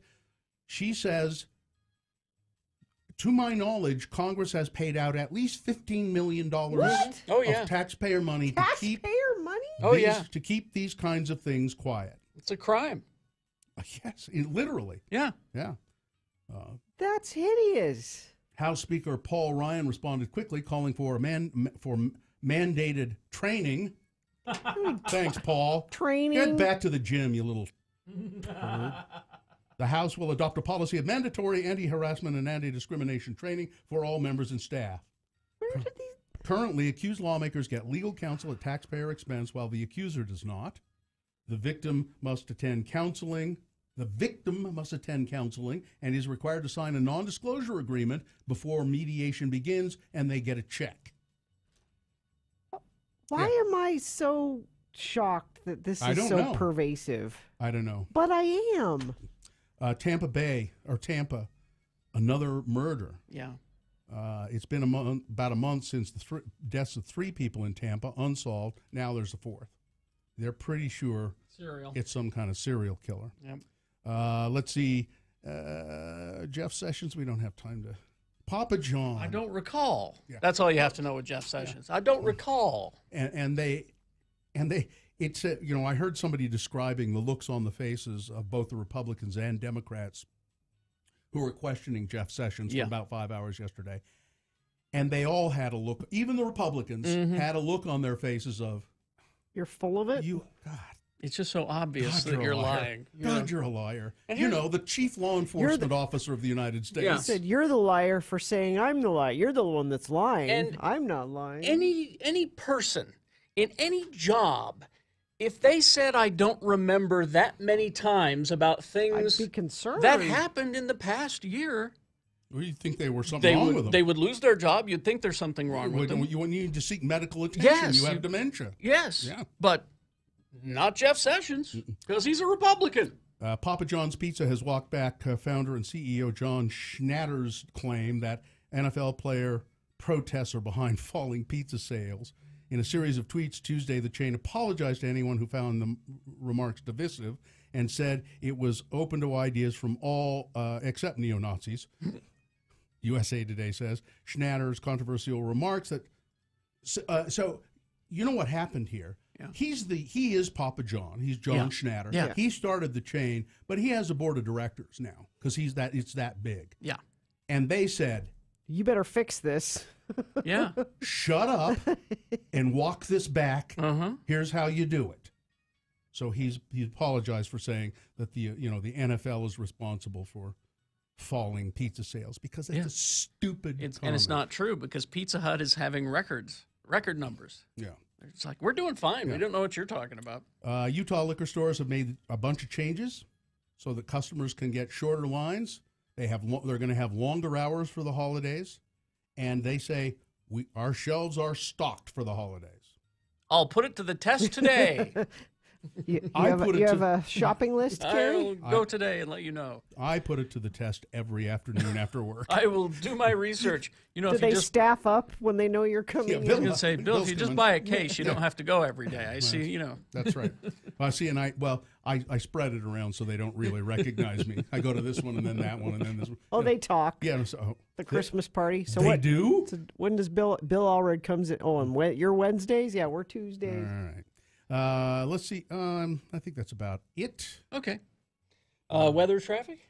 And I need a bat update, Richie. I have to pee. We have a bat loose in the building. There's a bat loose in the building. I need a bat update.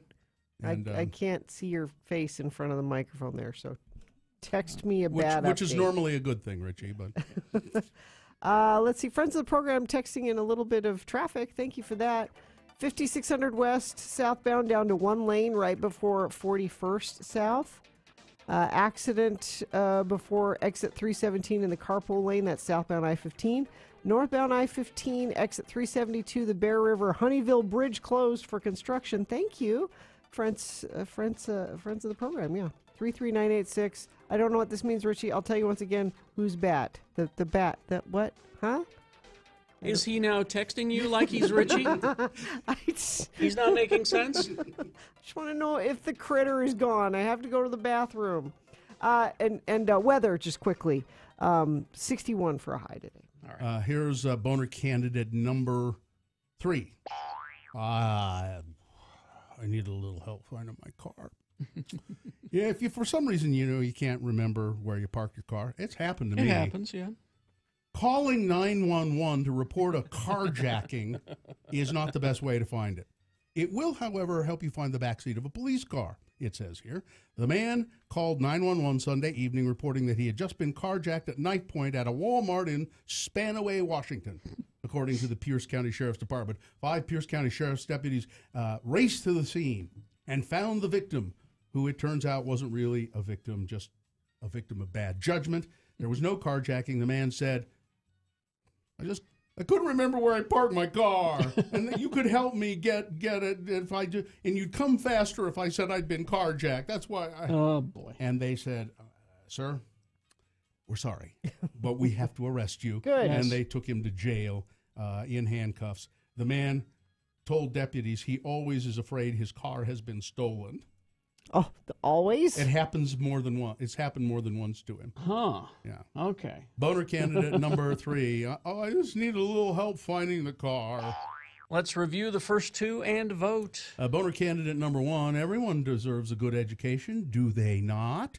Parents are upset at a high school where a student who is charged with murder is still being allowed to attend classes.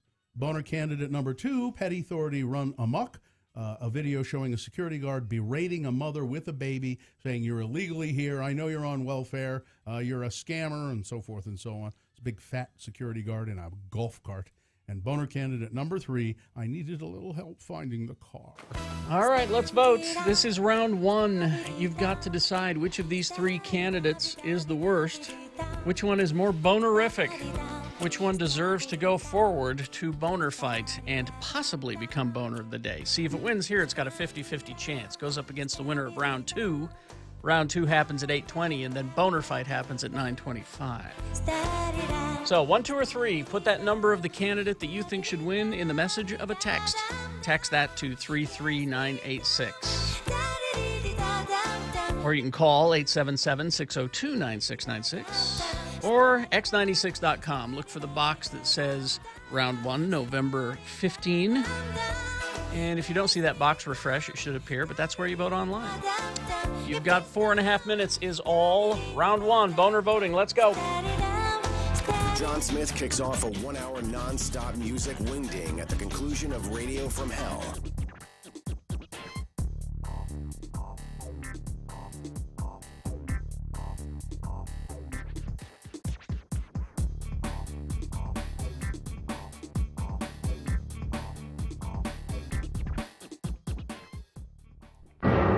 Tonight on the Channel 2 News at 10, it's Rod Decker, Undercover. What goes on behind the counter of your favorite burger joint? Are you getting more than you bargained for when you order it to go? Should we pay fast food workers more? And just what's in those deep-fried chicken pieces everybody orders? Our undercover reporter, Rod Decker, puts on a paper hat, a uniform, and a plastic badge with the name Bob on it, and he takes his hidden camera to uncover the truth about fast food. Okay, Bob, I'm your manager. We'll start you out on the counter and see how you do. Very good, sir. Hello, may I take your order? Yes. I'll have a big burger, a 6-piece chicken thing, and a large root beer. Would you like fries with that? No. If I had wanted fries, I would have asked for fries. So what you're telling me is that you don't want fries with your order. That is what I said, isn't it? Bob, you're slowing us down here. The customers are backing up. Let's move you over to fries for a bit. You work out there. We might be able to promote you to grill. You screw up, buddy, you're out of here. Okay, then. Oh, hey, Bob, I'm Ted. Welcome to Fry's. Pay no attention to the assistant manager. One community college management course, and he thinks he's rake rock. I see. So what's your story? I just need some spare cash. I don't see myself cleaning out the shake machine 10 years from now. Hey, Bob, Bill's brother here is smuggling a keg back from Evanston. Big beer bash tonight. You want to come? So what you're saying is that there will be an illegal supply of alcoholic beverages available tonight. Yeah. Hey, wait a minute. You're Rod Decker, the Channel 2 news guy. Hey, everybody, it's Rod Decker. I'm afraid you're mistaken. My name is Bob. I'm just an everyday high school student trying to get by on minimum wage. Hey, you are Rod Decker. Give me that paper hat. Did anyone tell him what's in the deep-fried chicken pieces? No. Good. Now back to work, all of you. There you have it. Fast food workers seem to be highly trained professionals. The weak links, like me, get weeded out in a hurry due to first-rate management techniques. As for minimum wage, it seems to be enough for these kids to have beer money.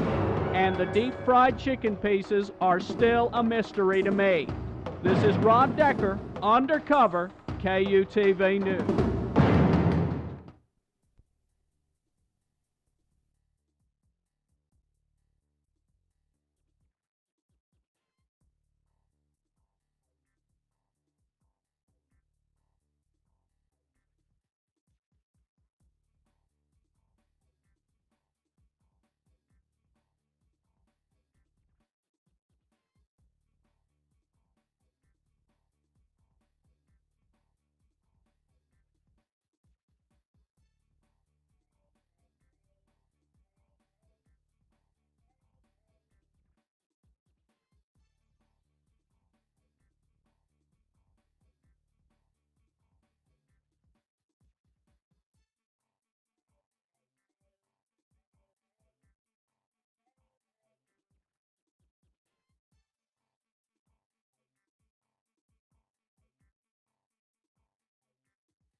morning show in Utah. That doesn't necessarily mean it's good, but Oh, jeez. I mean, come on. You know, we'll take what we can get. X96. We'll take what we can get. Now, real quick, before we get to this experiment that you want to go through, we have been tweeted by the Utah Division of Wildlife Resources. Oh, really? Yes. Heard you have a bat in the building. Yes. And it might have been here since Friday, we're told.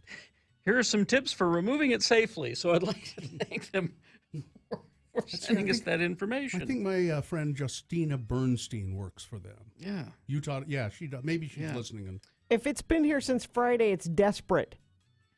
yes, probably. Well, yeah, it would be. Oh, no, it's probably not very hungry. There are a lot of bugs in here, too. Oh, yeah, yeah. Maybe it likes it in here. It's eating bugs. There's donut crumbs everywhere. So Gina wants to go to the bathroom, but she's afraid. So I'll go as soon as we award the boner. I've figured out a way to do it. All right. Serpentine.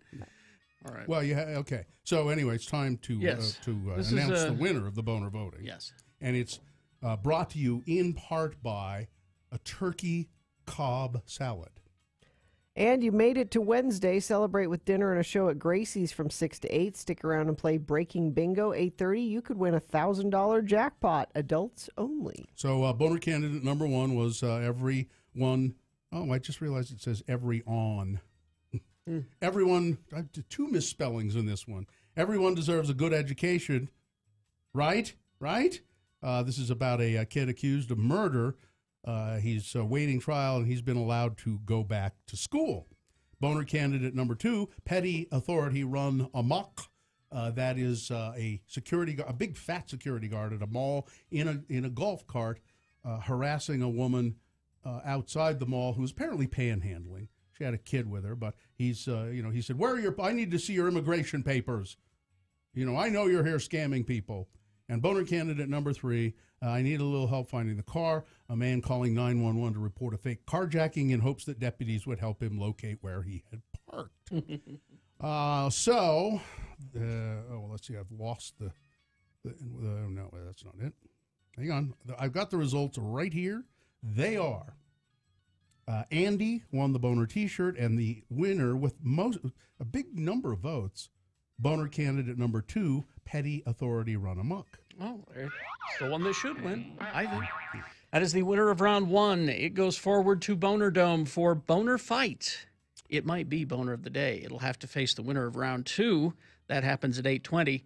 Boner Fight at 9:25. Before we do your thing, we have a giveaway. Oh. Foo Fighters coming to town. They're coming to the Vivint Smart Home Arena on December 12th. I don't have the information in front of me. I just know that from memory because I'm excited about it. I don't know. Is it a keyword, Richie? Yes, it's a keyword.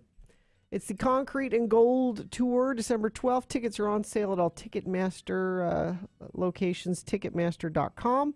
Here, I'm going to give you a keyword. You text it to 33986 to win 2 tickets to the show. Keyword is echoes, ECHOES, echoes. Text that to 33986. Oh, there's an E in there, huh? Mm-hmm. Okay. All right. So I have maintained that I can look, I rock any pair of sunglasses. You what? Any pair of sunglasses? I can rock any pair of sunglasses. You look good in any pair of sunglasses. I can put on any pair of sunglasses, men's or women's sunglasses, and I can look good in them. Now, some better than others, obviously, but I can get away with it. Mm-hmm. And we've put it to the test. You've seen me do it. Yep. So far, I would agree that pretty much any sunglasses you've put on work for you. So we're going to put it to the ultimate test right now. Okay. And people will be able to see this, of course, if they go to x96.com/live, or apparently we've posted it on our social media, Facebook and Twitter and all of that stuff. Or we will. I think he has. Oh, you've taken the picture. Yep. Took the picture. Okay. And I didn't want you two to see it. Okay, we haven't seen it. Because I wanted it to be a surprise, okay? Now sort of look away. Okay. I'm going to come over here and get them. Okay. All right. I'm looking out the window. All right. And I'll tell you when to look. I'll put them on. Okay. Still looking out the window. And you can tell me if I rock these sunglasses. Okay, tell us when we can look. I will. If you're watching x96.com/live. All right, take a look. Yes. I can't see what. Can I get away with it? Are they antlers? Yeah. What is it? Yeah. Yeah. It's deers. It's like a Christmas thing. There's ears. Yeah. What do you think? No. I haven't even looked in the mirror to see how I look in them. No, but Can I rock these? no, but you know what it No? is? It's not the antlers. What? What is it? It's the lenses are too close together. I don't think they're. You know what I mean, adjustable. Carrie? The yeah. It's not the antlers aren't the problem. It's the. There they are. So I can't. You don't think I can get away with I wearing don't these? think. No. You shouldn't have stood in front of a brown background, by the way, in that picture. You should have. Yeah, I thought about that, and because they're just fading right in. And I thought about that, and I thought, well, Richie might. I said to myself, I wonder if this brown background is good, and then I thought, well, Richie will tell me, no, that's no good. No, he doesn't care. No. He just wants to get it done so he can get onto his Facebook page. Yeah. So I kind of like them now. See, this is the first time I'm looking at my picture. They're not real practical. Well, they're just for Christmas. They're reindeer. I think I was at the DI. Do they light up? Those are DI sunglasses? Yeah, I was at the DI and they were $1, and I thought, well, $1, why not? I can't imagine who the hell ever in the world. Well, that's why they ended up at the DI. Somebody. Oh, that's a nose right there. I think that's a nose. Yeah. Does it light up? Now, No. see, it No. should light up like a it's Rudolph. not Rudolph. It's Donder or Blitzen. It's one or the other. It could have been Rudolph. Well, I could rig it, maybe. I know my son could. My younger son, my new son, could rig it to light up. Yeah, They're I don't know. hideous. Normally, I go with you on the you can wear any sunglasses, Yeah, but it's I probably think not. you draw the line at these. There is a manufacturer or a maker on this, but it's too small. I can't read it. Oh, there's the price tag still on it. Desert Industries, $1. $1. Yeah. It was worth every penny for that bit, wasn't it? Wasn't it? You should submit an expense report for that. No? I think that those sunglasses have rabies. They could. They could have cooties. You're right. They could have cooties because they were at the DI. No, I don't. I vote no. Okay. On the, All right. Yeah, I have to agree. All right. Texters are agreeing. Just, I'm sorry, Bill. Just no. Okay. Normally, I'm okay. Oh, you got one person who says they're growing on me. But everyone else. Keep wearing them. Maybe we'll get used to them. Okay. There's only one. The real big problem with them is that the lenses are like all cloudy and you can't really see out. That could be problematic. That is a problem. I wouldn't drive with those. No. And I don't think it's just because they're dirty. No. Especially at night. They are dirty, but. I mean, who would manufacture? There is just so much. You bought them? There is so much at the DI. There is so much crap in the world. There's so much, and specifically Christmas crap. Yeah. If you look at all the Christmas crap that exists. Do you know I have 5 plastic tubs of Christmas decorations in my basement, but I probably only put 2.5 of them up. Mm-hmm. I have all of this stuff. I don't we've got know a why box. We've got a box of Halloween decorations in the basement. It's a huge box, and I think I pulled out one decoration this year, and it's the Mr. Potato Head as a ghost, and that was it. That was it. That was it. And we've got 3 boxes of Christmas crap. We haven't put up a tree in, I think, 6 years. Well, I think that's a shame. So my wife and I were talking about this yesterday. There is so much crap in the world. Yes. And she goes to the DI a lot, and I don't mind wearing. You'll find nice shirts at the DI and you wash them and they're fine. I think that's great, and it's repurposing them rather than buying a new one. And we went over and we looked, and there's all this furniture over there, and a lot of it's like IKEA furniture that people have used for a while and then just chucked aside and went and got. Then they go and get something else. I said, so what would you think would happen if for 6 months in the whole world, if you could just say, let's put an end to making and buying some item, shirts. Let's say we didn't buy new shirts. Nobody made shirts. We just used all the shirts that are there are now plenty of shirts. Yeah, there are plenty of shirts in the world. First of all, it would affect the economy greatly.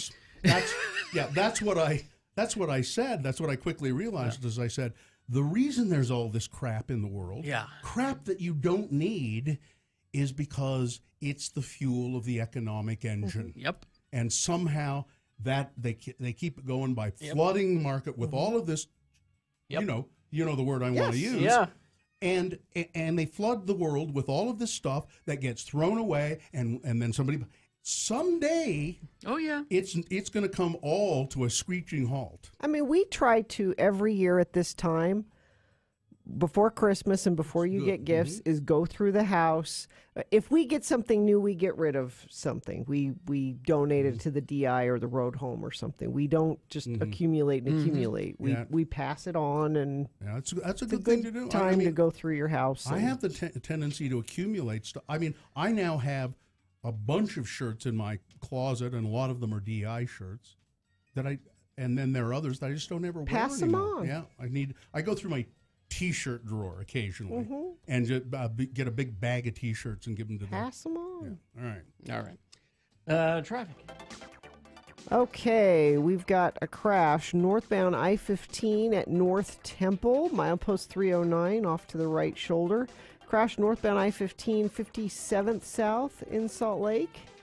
And it looks like that is about it. Unless you see something you want to add to that, text it to us, 33986. You know, one of the reasons I can rock any pair of sunglasses is because I don't need prescription lenses. That's because true. I've been to Hoops Vision. You can wear any pair of sunglasses. Yeah, and I have the LASIK eye surgery, and it corrected my vision, and I don't have to wear prescription lenses or contacts. Hoops Vision, I mean, imagine it. If you just didn't have to worry about glasses or contact lenses, it would be so wonderful. It is so wonderful. So Hoops Vision is offering their Fall into Savings LASIK special. You can call 877-30-LASIK for details on that. Fall is a great time for savings and great vision. And also, remember, those Flex and Health Savings accounts that you need to use up all of the money. That's right. By the end of the year. Your time's running out. You can use it at Hoops Vision. And they have they have financing. So schedule your free LASIK consultation. Just call 877-30-LASIK. That's 877-305-2745, or visit them online at hoopsvision.com. Dashboard Confessional, December 4th at the Complex. Doors open at 7.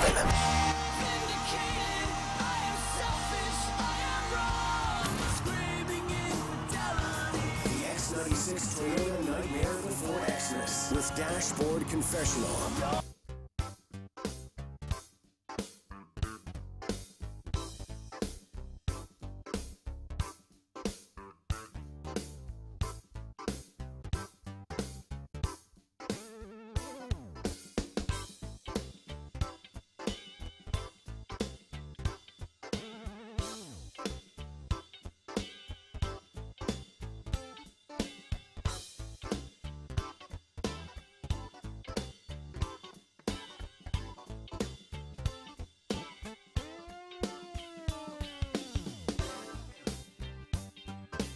Worried about the circus performers.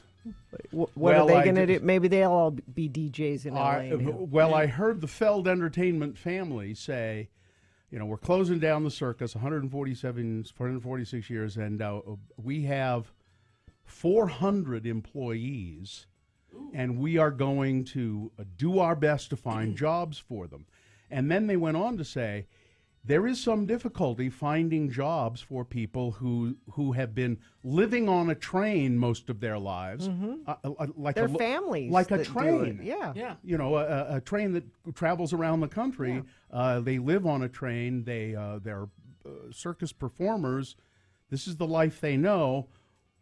There's going to be some difficulty of job placement for them. So I don't know. I think maybe we should start some sort of program. If you can take in a circus performer, won't you play refugee circus performer? I don't want new circus people living next door to me. No. Now think about it. How handy it might be to have a circus performer of some sort living with you. They could climb on your roof pretty easily. I bet. If you clean out your gutters, I bet they could do that. I bet they'd be very handy around the house. Circus performers would be they know how to do all kinds of things.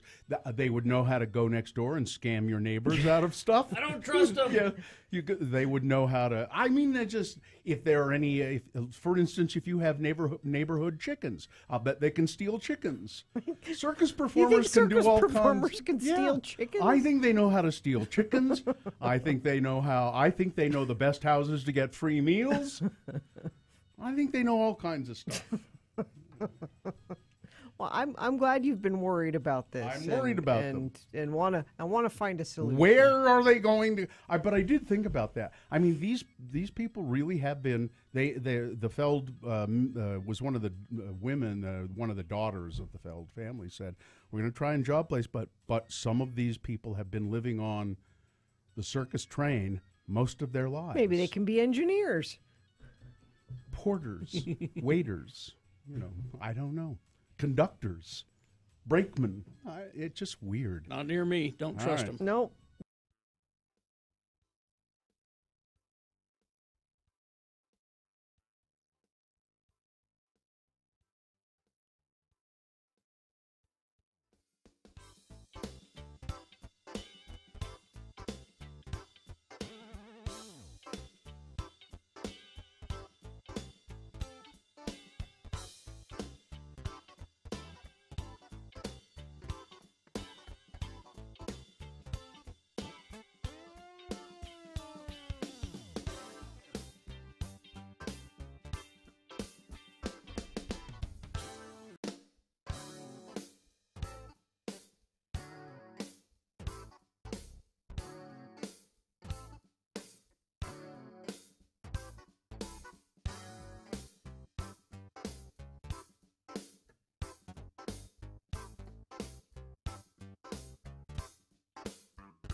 What you got there is Radio from Hell on X96. All right.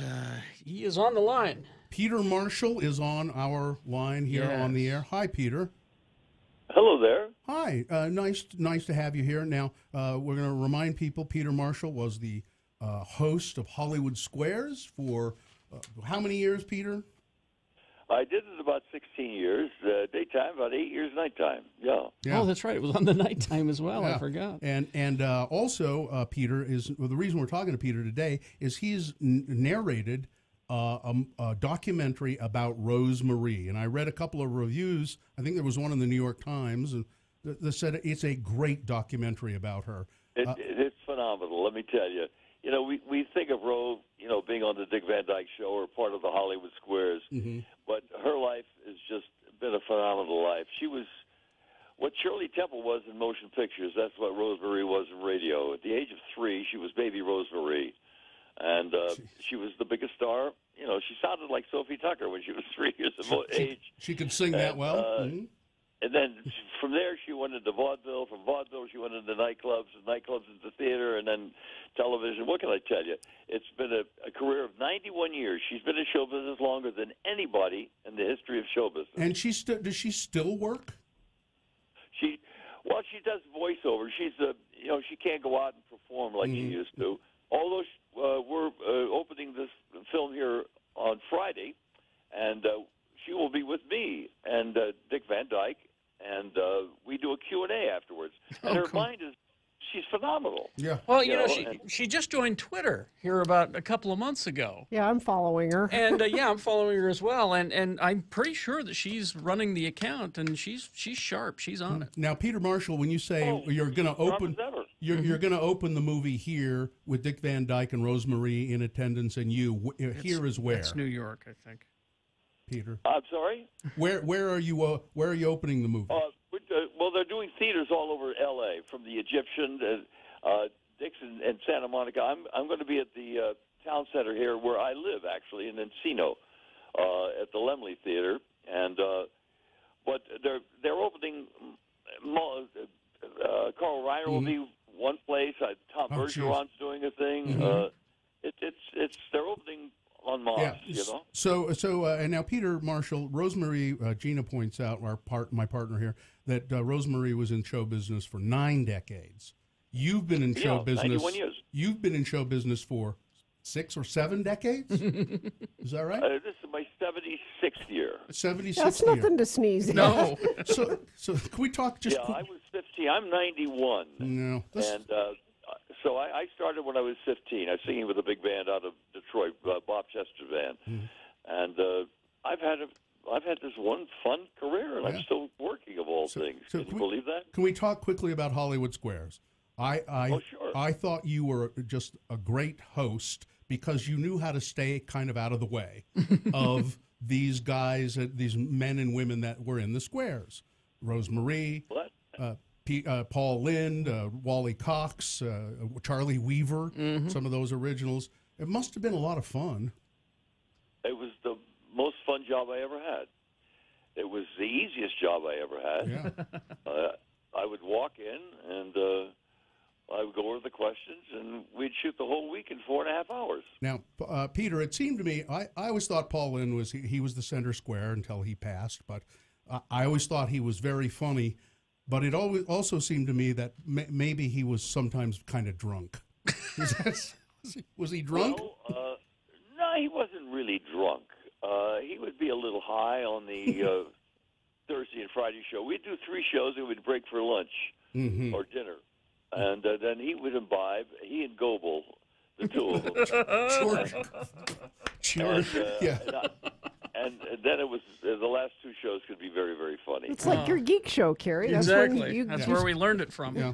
Well, it's and all those old episodes of Hollywood Squares. If you just go look at some of them, I think they're all available. They're on YouTube. I'm looking at a bunch of them right now. Yeah. Peter, congratulations. I think it's great. That Rosemary documentary.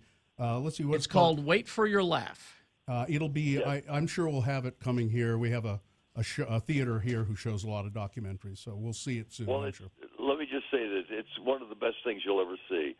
You know, she was the biggest star on radio at the age of 3. Yeah. And, I mean, her whole life, I mean, all the gangsters, her dad was a gangster. Really? He was an arsonist. Al Capone adored her. She opened the Flamingo Hotel in Vegas when there was nothing but desert for Bugsy Siegel. Wow. I mean, her life is phenomenal. Right. And she has film. She saved everything. All right. You're going to see film of her at the age of 3 performing on radio. Excellent. And in vaudeville, and it's quite wonderful. I have a very small part. They interview me, and I talk about her, and I do narrate the film. All right, but Peter. Thanks for spending some time with us, and congratulations, and we'll be looking forward to seeing it. And thanks for being on the show. Thank you, sir. Well, thank you very much. All right. Bye. Bye-bye. He's still got the announcer voice. Yeah, Still does, I know yes. it's kind of a little weaker, but he's still with it. And I'll go see that. Yeah, me too. And he really wants to talk. Yes. He's a chatty. Well, see, we had. I was told that he was supposed to go at 8:07. He kept. But I get the feeling going. that you could. Yeah. You should do a Let's Go Eat show with him. Right. I think Gilbert Gottfried has had him on his podcast, and he just went on and on. I'm pretty sure I've heard him on that going on and on and on. Traffic, and then I got to go to the bathroom. Well, but the bat's out there. I know, but I can't wait till 10 o'clock. You can't hold it? No. You can't go. We have a bat loose out there. Now, I don't care. I'll walk with you if you want. Crash southbound I-15 State Street in Farmington. Crash northbound I-15 milepost 309 North Temple off to the right shoulder. and a crash northbound I-15 at 57th South in Salt Lake. Traffic brought to you by the Ruin and Sugar House, a modern bar open daily from noon to 2 a.m. featuring new food items, DJs, live music, located on Wilmington Avenue. Ruin, work is the curse of the drinking class. All right, yeah, I think I figured it out. Here are your boner candidates coming up. Wait a second. Here are your boner candidates coming up in round 2. Boner candidate number 1. Who are they going to believe? Number 2, I'm here. And number 3, a similar problem to a bat that we have here. Number 3 is pig in the bathroom. Literally. So I'm going to take my Cotopaxi jacket. I don't remember if they said they're bat proof. They are. But I'm putting it on my head, and I'm going to... Your face isn't covered. You look like a bat now. He's just going to think you're a big friend of his. Your face isn't covered, Gina. Yeah, your face is exposed. So he's going to bite your face. I think it's funny if it's been here for a week. Or at least since last weekend. That's what somebody said, is that they heard it on at least Friday, fluttering around. Well, what is it eating, though? Is there enough bugs and stuff around here? You know, probably not. I mean, it's probably not probably happy. Hungry. It's not happy being here. I can't imagine. It wants to go where his bat buddies are. Bats don't eat steak, do they? No Omaha steaks for a bat. OmahaSteaks.com, that is the website. And it's not just steaks. It's all kind of delicious gourmet food items, you know, seafood, poultry, pork, veal, lamb, veggies, desserts, appetizers, soups. They do it all. Sauces. But this is the great deal. And I suggest you get this because you got company coming for the holidays. Now, they're saying this is a family gift pack. Right. But I think if you get this because you got company coming, you're going to be stocked up. Your freezer's going to be full. Well, what's in it? It is $49.99, the family gift pack. Here's what you get. 2 filet mignons, 2 top sirloins, 2 boneless pork chops, 4 boneless chicken breasts, 4 kielbasa sausages, 4 burgers, 4 potatoes au gratin, 4 caramel apple tartlets, 1 Omaha Steaks seasoning packet, and because we love you, they're going to throw in 4 additional kielbasa sausages for free. Yes. But the only way to get this deal is you got to go to omahasteaks.com. You're going to see the website search bar there with a little magnifying glass. Right. Type in X96. You're going to search their website for X96. You're searching for the discount. And that will get you the 75% savings on the family gift pack for $49.99. I'm sure there's shipping involved as well, but there you go. What a great deal. OmahaSteaks.com. Join X96 broadcasting live on Tuesday, November 21st for our annual food drive for the Utah Food Bank. This is all at Teleperformance at 8550 South, 1300 East in Sandy. Radio from Hell will be there doing our show live. Followed by me, John Smith. And then me, Todd Newcomb, from 3 to 7. We need you to drop by with donations of non-perishable food items. In fact, you can do that now through November 21st at any of the Teleperformance locations in Sandy, West Valley, and Ogden. But join us live at the Sandy location all day. Donate a ham or a frozen turkey and you can get free food from Even Stevens sandwiches while it lasts, and Zero Res will clean your vehicle's carpet. Details are at x96.com. This November.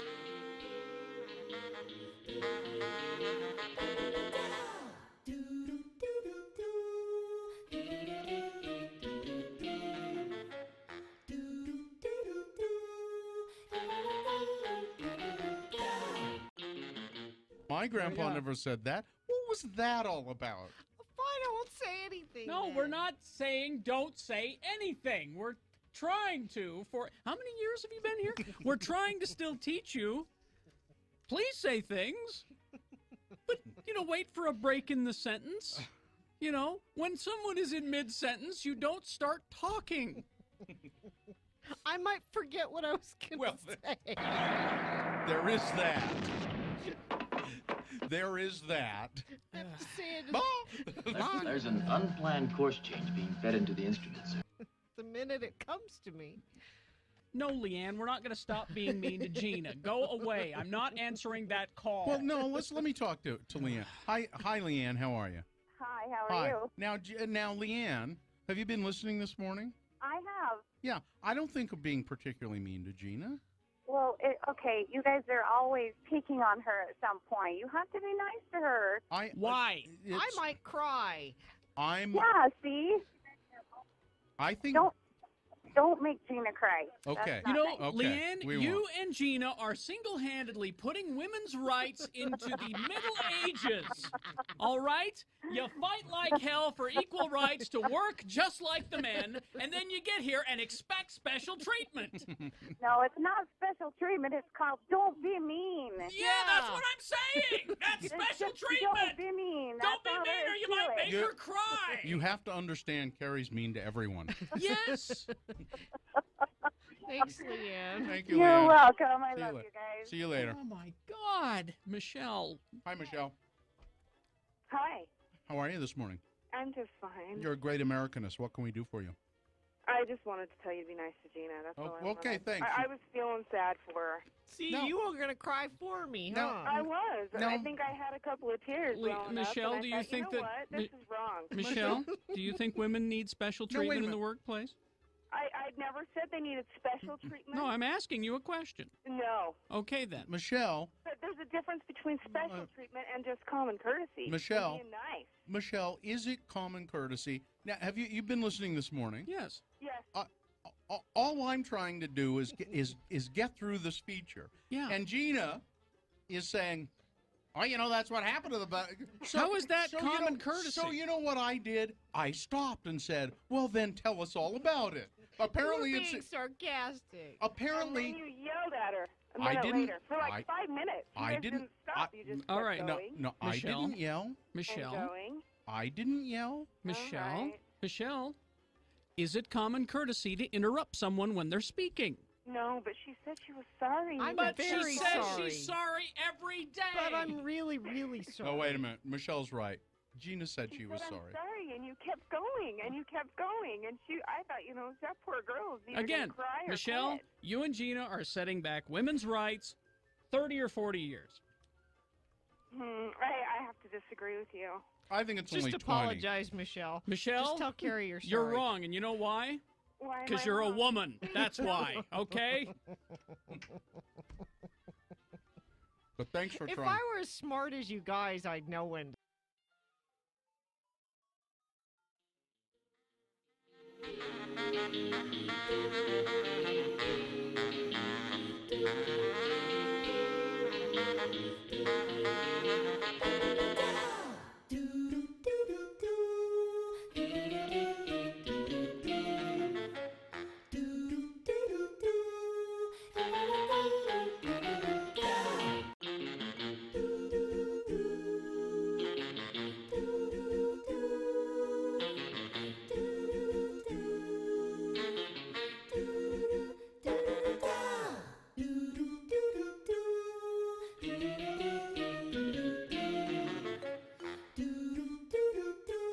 Be a part of the Radio from Hell show on X96. Call 877-602-9696 or text us at 33986. Message and data rates apply. All right, so it's 8:19. Yeah. I'm going to text her. We have a bat in our building here. There's a bat on the second floor here. Been here for days, apparently. Yeah, and someone says, we had a fruit bat in our building on 3rd and State. Animal control came and got him. They can survive on little bugs for a while. They said that he was in our building for at least a few days. Yeah. So That's what I maybe the was good worried. news is all the little bugs in the building will be taken care of. But I'm just worried about him, though. Yeah. He's He's probably got, hungry. He's got to be hungry if he's been here since Scared. Friday. He's probably scared. Do they land and could they eat donut crumbs? I don't think so. I don't think they land and crawl very well, do they? No. There are. There's a great little kids book called Stella. That's the Stella bat. Luna? Stella Luna, the little bat who Well, lives with some birds. I know you were both worried about me. Mhm. Oh yeah, Because What? you went out. I ventured out of the studio. I wasn't worried about you, Gina. You weren't. No. Well, I was just gonna let you. My Cotopaxi coat that I put over my head at the. I didn't look to see if I saw the bat. I just ran, but I wasn't attacked. I didn't. There was really no doubt in my mind concerned that you would be, safe. I didn't even think about it. Anyway, I thought you were making a big deal out of nothing. Someone remember to call animal control. They don't open until 10 because animals sleep until 10 a.m. There are no animal problems before 10 a.m. We've got animals that need to be controlled 24 hours a day. What's wrong with those people? No. They go to sleep. You know what it is? I blame it on government cutbacks. All right, it's time for round 2 of your boner voting. 3 news stories that are examples of bad, stupid, or funny human behavior. And you'll decide with your vote which of these 3 candidates is the worst. Boner means mistake, of course. Which one of these 3 candidates deserves to move forward to boner fight and possibly become boner of the day. If it wins here, got a 50-50 chance going up against the winner of round 1. Boner fight happens at 9:25. So 2 candidates now, then a 3rd candidate after the big boy news. Once you've heard all 3, you'll vote, and one of you lucky random boner voters will receive a Gracie's gift card. Nice. Here's boner candidate number 1. Who are they going to believe? Huh? An Uber driver in Texas claims that a Dallas prosecutor threatened to accuse him of kidnapping her during a drunken rant, telling him, who are they going to believe? I'm a district attorney. Sean Platt told the Dallas Morning News he was also slapped and berated by Dallas County Assistant District Attorney Jody Warner as he drove her home late Friday after picking her up at the Capitol Pub. Ms. Warner appeared to be intoxicated, according to the Uber driver, Platt, who said he started asking her about the upcoming holiday season, but noticed something was off with her.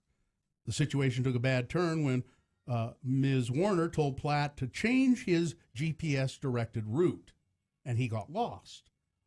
I said, should I make a left up here? And she refused to answer me, Platt told the newspaper. She just said, you can follow that expletive-deleted GPS. And then she became increasingly angry, even though I was just trying to get her home. Warner, who was a 6-year veteran prosecutor, I think do we have a picture of her at x96.com/live?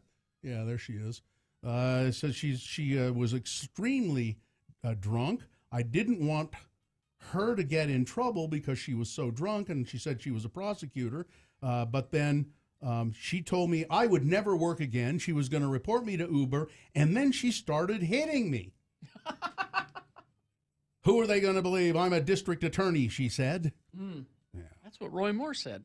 Yeah. Oh, my God, you're going to regret this so much, she told me. Regret what? He was just trying to get her home. He was lost. And she, Boner candidate number 1. Who are they going to believe, huh? Boner candidate number 2. I'm here. It's another attorney.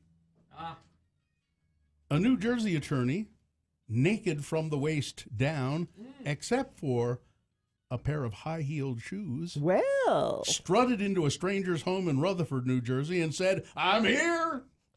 Now I want to know, was he dressed like an attorney on the top, like coat and tie, let's find out. I'm trying to picture this now. Justin Christodoro of Hackensack subsequently was arrested in Lyndhurst on Saturday after a resident returned home to find an unknown car with an unconscious man inside parked in his driveway. It was occupied by a man sitting in the front seat wearing only a black shirt and black high-heeled shoes. So it was a black T-shirt. Okay. And then black high-heeled shoes, and then naked from the waist down. The homeowners told police they were home and they found this guy parked in there. But previously he had gone to this other home and walked in the door dressed that way, or undressed that way if you prefer, and went, I'm here. Now the speculation is he had the wrong house and he was kind of drunk. He was intending to surprise someone who would have appreciated his I can't imagine anybody would appreciate that. In that picture, I think he's pantsless. Yeah. Well, that's what I was picturing. The suit, tie, jacket, and no pants. Naked from the waist down is the worst kind of naked. X96.com. It really is. Really? Give me totally naked before waist. That's just weird. It looks Yeah. weird. I don't know. All right, boner candidate number 2. I'm here. Coming up in a moment, boner candidate number 3, pig in the bathroom. Pig in the bathroom. Literally. All right, boner candidate number 3 coming up after this here big boy news and opinioendo brought to you by. You no longer have to meet a creepy guy in a parking lot to get a good deal on a used smartphone. Bad Apple buys, sells, and will trade in used cell phones. Unlike the creepy parking lot guy, they guarantee their refurbished phones. Go to badapplerepair.com. You know, I think that's great, but it's putting my uncle out of work. Your creepy uncle? Yeah. Here's a story for you, Gina. I'll see what you make of this. This is odd. A Texas woman who survived her husband's murder-suicide attempt. Okay. So he shot her, then shot himself. Okay. He died. She's defending her late spouse. Rachel Butler said that she forgives her husband, Jason, after he shot her early Sunday morning before killing himself at their Montgomery County home. Quote, I am doing my best to separate the man he was Saturday night from the man I married. I know that's not the same person. The main thing right now is my kids. Montgomery County Sheriff's officials said that the couple started arguing in the car on Sunday on their way home from a high school reunion. The fight escalated when they arrived at home, and the 39-year-old man pulled out a gun, shot her in the chest, and then turned the gun on himself in the driveway. The 26-year-old woman called 911, was rushed to the hospital in critical condition, but she's been discharged now from the hospital. Neighbors told the authorities that the family had moved into the house less than 2 weeks before. So she says, that's odd. I'm just going to try and be forgiving of him because that was not the guy I married. It's, that's pretty big. Yeah. And it's interesting, the high school reunion aspect of it. Hey, you wonder what happened there. I think a lot of fights between couples happen after high school reunions. Your old girlfriend was there. Or whatever, yeah. Listen, the Food and Drug Administration has approved a digital pill. Yeah, I read about this yesterday. I don't understand. A medication embedded with a sensor that can tell doctors whether and when patients take their medicine. The approval, announced late on Monday, marks a significant advance in the growing field of digital devices designed to monitor medicine taking and to address the expensive, long-standing problem that millions of patients don't take their drugs as prescribed. So what it's intended to do is that there are patients who are forgetful, or they're really old and they don't remember, or you have to take so many different pills that you forget. So there's a little tiny digital device in there that will alert the doctor when the medicine has been taken. Is it little tiny Dennis Quaid with a cell phone that calls the doctor and says, Yeah, sure. Okay, so, but I think this is fascinating, and it brings up all kinds of questions, though, about invasion of privacy as well. Because they can monitor other things, and Carrie, you already have this in your house, as do I. Yes. Which it really surprised me. I didn't know this when I got it. So you get the CPAP machine, and the CPAP machine has Wi-Fi on it. Yes. And I thought, well, that's odd, and I didn't really think about it or what it was for. I asked all about it when they said that. I went, well, why would you need that? My doctor can monitor, if he wants to, anything about my use of that machine, and as can the people who provided it. Yeah. And they can also adjust it remotely. Yes. That's creepy. Well, they say it's convenient for us and for them. And I agree, and it's happened. But here's the other part of it. So I go on vacation. I don't use it for a few days. Do they think you're dead? They send me an email that says, we noticed that you haven't used it for a few weird. days.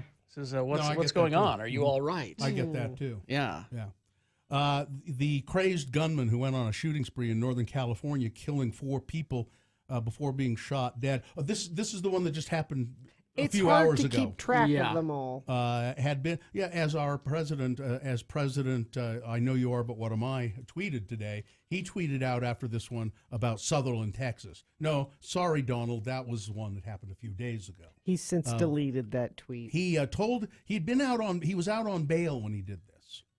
He had been arrested for stabbing a neighbor, but he told his mother a day earlier that he was done feuding with the neighbor. Mom, it's all over now. Kevin Jason Neal's mother said he told her in their final conversation, I've done everything I could, and I'm fighting against everyone who lives in the area. The following day, he donned a ballistic vest, grabbed a semi-automatic rifle, 2 handguns, went on a 45-minute rampage across Rancho Tehama Reserve. He killed 2 of his neighbors, stole their truck, drove around as he randomly picked off his targets in 7 locations en route to the Rancho Tehama Elementary School.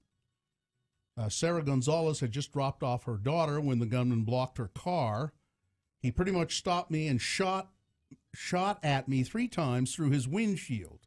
When he stopped firing, she said he continued toward the school where staffers heard the gunshots and made a critical decision to lock the building down. That saved a lot of lives because he was only able to, he couldn't get in. He tried to get in and he couldn't, so he just was shooting through windows, but the teachers had all the kids hiding under desks and things like that. He shot at a number of classrooms. That resulted in the injury of 1 or 2 students, but I think there were no deaths actually at the school, and it would have been much, much, much worse. But his rampage left 4 people dead, 10 injured. There was an injured kid inside the school, a 6-year-old boy. So he's crazy, man. And if you see the picture of him, he's crazy. Yeah. And you know, he had access to a lot. We have access to lots of guns in this country. Yeah. A pilot is suing a Utah nonprofit for damages after he hit an apparently ill-placed camouflaged portable toilet while landing at a plane at an Emery County airstrip last year. Okay. Wayne Grant was teaching a flight instructor course for Cornerstone Aviation when he decided to land at Hidden Splendor Airstrip, which is a backcountry. It's right in the name. Which is a backcountry runway atop a narrow bluff south of Interstate 70 and east of Capitol Reef. He surveyed the landing strip to make sure it was clear, according to the lawsuit. He maneuvered away to approach from the south.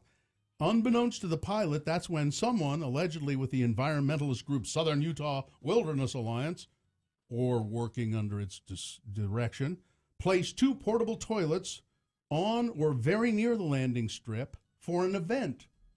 Now, that line makes it sound as though, at first it makes it sound as though, I just see it's kind of poorly written, that they were doing it intentionally. So unbeknownst to the pilot, that's when somebody, allegedly with an environmentalist group, put 2 portable toilets on or very near the landing strip for an upcoming event. What are you confused about? No, that's not what the line means. Now I'm confused. For an event. What the line means is they did put it there intentionally. The event was to be impeding this airplane as it landed. That's what that line means. I think it means they were having an event there where they needed portable toilets. Mr. Grant did not notice the toilets, which were painted in colors. Okay, they were camouflage. They were camouflaged to match the surroundings. He couldn't swerve to avoid them, and the crash reportedly caused severe wing damage, and the plane couldn't fly again. Placing toilets near the airstrip was obviously and unreasonably dangerous, the lawsuit said, and the nonprofit should have known as much, given its familiarity with the backcountry areas and the general shape and operation of aircraft. So they're suing. He's suing the Southern Utah Wilderness Alliance. They have not commented, at least as of this writing. Now, but I think what that means is that they're claiming they did it to cause an event. No, they had an upcoming, for an event, you hire portable toilets to come to be there at... So the Southern Utah Wilderness Alliance is having an event at a remote airstrip? I don't know. Seems weird to me. A rave. It's a Wilderness Alliance rave. They need a lot of room. Yeah. DJ's going to be over there, and you got the rigging you got to set up. I'll look into this story. Yeah, it's confusing me. Yeah. And then Anna Huffington has been accused now of ignoring sexual misconduct at the Huffington Post. I don't know what you're talking about, darling. Isn't she not? I thought she wasn't in charge of that anymore. No, she's not. She's but not now. This is when she did. Yeah. Huffington's well-documented history, it says here, of fostering a toxic work culture and failing to address inappropriate behavior from a brilliant jerk in her own midst calls into question the sincerity behind her pledge to help bring positive change to Uber's culture.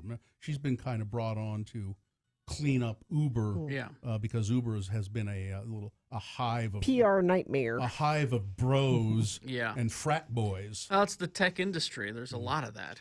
So, but they say she ignored a whole bunch of that kind of stuff at Huffington Post, and then finally this, or maybe not. Is your computer there not it is. cooperating? There is a new Barbie. Couple of new Barbies. Oh, good. So when Barbie made her debut in the 50s, you know, she had blonde hair, white skin, and a trove of fashion adornments. Mm-hmm. But the iconic doll has come a long way. The newest Barbie has dark skin, the muscular thighs of an athlete, and wears a hijab. Oh, there she is. Good for her. The doll, modeled after the Olympic fencer, I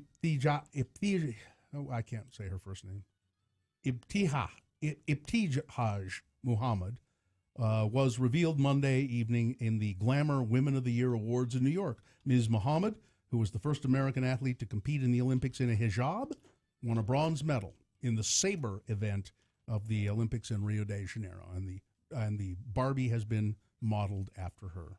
Oh, cool. I'm glad they included the muscular thighs. Sports, weather, traffic. Well, that's sort of a sport. Oh, okay. And Utah Jazz are on the road. They play the New York Knicks tonight at 5:30 p.m. What? She doesn't really want to do any sports. She's an Olympic fencer. Fencing is sort of a sport. Thank God Bill did something that can get me out of some work. That's what I'm pointing out. That was sports. And the weather today will be a warm 61 for a high. Looks like we're going to have some snow by Saturday. Traffic, we've got crash northbound I-15 near Glover Lane in Farmington. A semi and several cars are on the right shoulder. Emergency crews are on the scene blocking the right lane there. Let's see, we've got a crash northbound SR 172. This is 27 South, 5600 West. The left turn lane is blocked there. And crash southbound I-15 State Street in Farmington, milepost 323 there. That's traffic. All right, we got things that must go coming up. Right now, boner candidate number 3. Pig in the bathroom, literally. A South Carolina mom has been arrested after her 4-year-old daughter was found living in filthy conditions at their home where a pig lived in the bathroom. Hannah Marie Hooverbowl of Union, South Carolina, was nabbed and charged with unlawful child neglect Friday after police were called to the home to assist EMS with a combative patient. When an officer entered the home, he immediately was hit with a strong smell of ammonia and spotted puddles of dog urine all over the floor. Whoa. After learning that a child lived in the home, police searched the residence, discovering mold, mice droppings, glass pipes for smoking marijuana, and a pig living in the bathroom, a bathroom littered with pig waste. Well, I ain't got a pen. I got to keep him somewhere. Exactly. You don't got to have a pig. Well, he's delicious. Yes, I need a pig. Some people need pigs. It's a boner candidate. Boner candidate number 3, pig in the bathroom, literally. All right, let's review the first 2 and vote. Well, boner candidate number 1. Who are they going to believe? This is the abusive district attorney or prosecutor in Texas who she was drunk and she essentially beat up this Uber driver who's trying to find her house for her.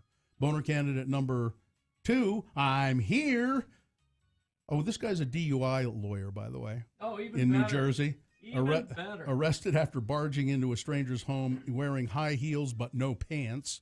And boner candidate number 3, pig in the bathroom, literally. All right, let's do it. This is round 2 of your boner voting. You got to decide which of these 3 candidates is the worst. Which one deserves to go forward to Boner Dome for Boner Fight and possibly become Boner of the Day. It'll go face-to-face against the winner of round 1. Boner Fight happens at 9:25. 1, 2, or 3, you decide. Put the number of the candidate that you think should win in the message of a text. And text that to our short code 33986. Or you can call 877-602-9696. Use your voice. Or go to x96.com, look for the box that says Round 2, November 15, and vote there. If you don't see that box, refresh. It'll appear. Oh, less than 300 seconds. Boner of the day. Let's vote Round 2. X96 is Utah's original alternative with a 1-hour nonstop music wingding coming up right after Radio from Hell. It is the 23rd century. Are you really Humans going to have to left pay the 30 to lowly 40% more to get her that designer engagement ring she wants? That's truly not the case. That's Derek Godbout at Diamonds Direct, where they guarantee the lowest diamond prices in Utah, along with the highest quality designer settings, which together give you a ring she can be proud of, while keeping you in budget. What we're able to provide in the actual diamond itself, the center stone, and the value that we're able to provide ensures that if she's choosing a designer ring, she's going to get that beauty and the quality, and we're going to have the best value within the diamond. So we're going to meet that budget. We're going to meet that price point. That means you don't have to make her settle for a generic ring. She can get a ring like she sees in the bridal magazines by Takori, Viraggio, Simon G, Henry Dawsey, or dozens of other top designers. Let's face it, there is a difference. When you hold a piece that's been crafted by artisans, you feel the difference in quality. Diamonds Direct, the ultimate combination of luxury and value. It truly changes the whole game. 6400 South across the street from Fashion Place Mall. Diamonds Direct. Well, it's just not often you find a spaceship made out of cardboard and held together with masking tape, staples, and paper. This one Well, goes it's a good out to thing the we came gracious along. I bet holiday they need our hosts. help. Here is Well, your looky 30 there. seconds It's of a guy in a fame. spacesuit. Every year, you host Excuse the me, entire sir. family for Christmas dinner. That's both Hi, bold I'm and Elder brave. Christiansen, and While this is others Elder cringe Jensen. at hosting 25 family members, you embrace it with unparalleled passion. Well, At your you know, we core, you represent the fully Church of buy Jesus into Christ the of Latter-day concept Saints. of You the know, more, the the Mormons. merrier. You bring And distant we was relatives wondering if we closer could offer together, you some and you assistance. deserve a Yeah, looks like delicious, your craft could use refreshing, some work. Why don't you ice-cold let me Coke take a look in at return. that? Coca-Cola, taste Look the out, feeling. Budge. He's got What a makes looks the like a holidays little so great? blinking red Plenty of light on refreshing his wrist. Coca-Cola and the unsung heroes who make the season more special. So join Hey, where you Coca-Cola headed, and Buzz? Thanksgiving Point for Luminaria. Celebrate the season with your holiday hero. Coca-Cola. Sounds like Taste fun. the feeling. That's a nice spacesuit you got there. News at Hey, what 10. do these buttons All right, do? let's go see what we can find. Are the texting and driving laws working in Utah? It can cause injuries, it can kill people. Matt Gephardt investigates if the Wow. 3-year-old texting law is actually keeping you safer behind the Oh, wheel. hey, that's Uncovering cool. the accidents, And the this tickets, one, the surprising wow, numbers. wing. Looking up, looking down, looking up, looking down. A Get Gephardt investigation tonight on Well, looks 2 like your ship is all ready to go. All you needed was a little duct tape to hold the vertical stabilizers in place. Hey, listen, you want me to take a look at that little blinking red light laser device while we're here? Well, would you be interested in learning more about the teachings of our prophet, Joseph Smith?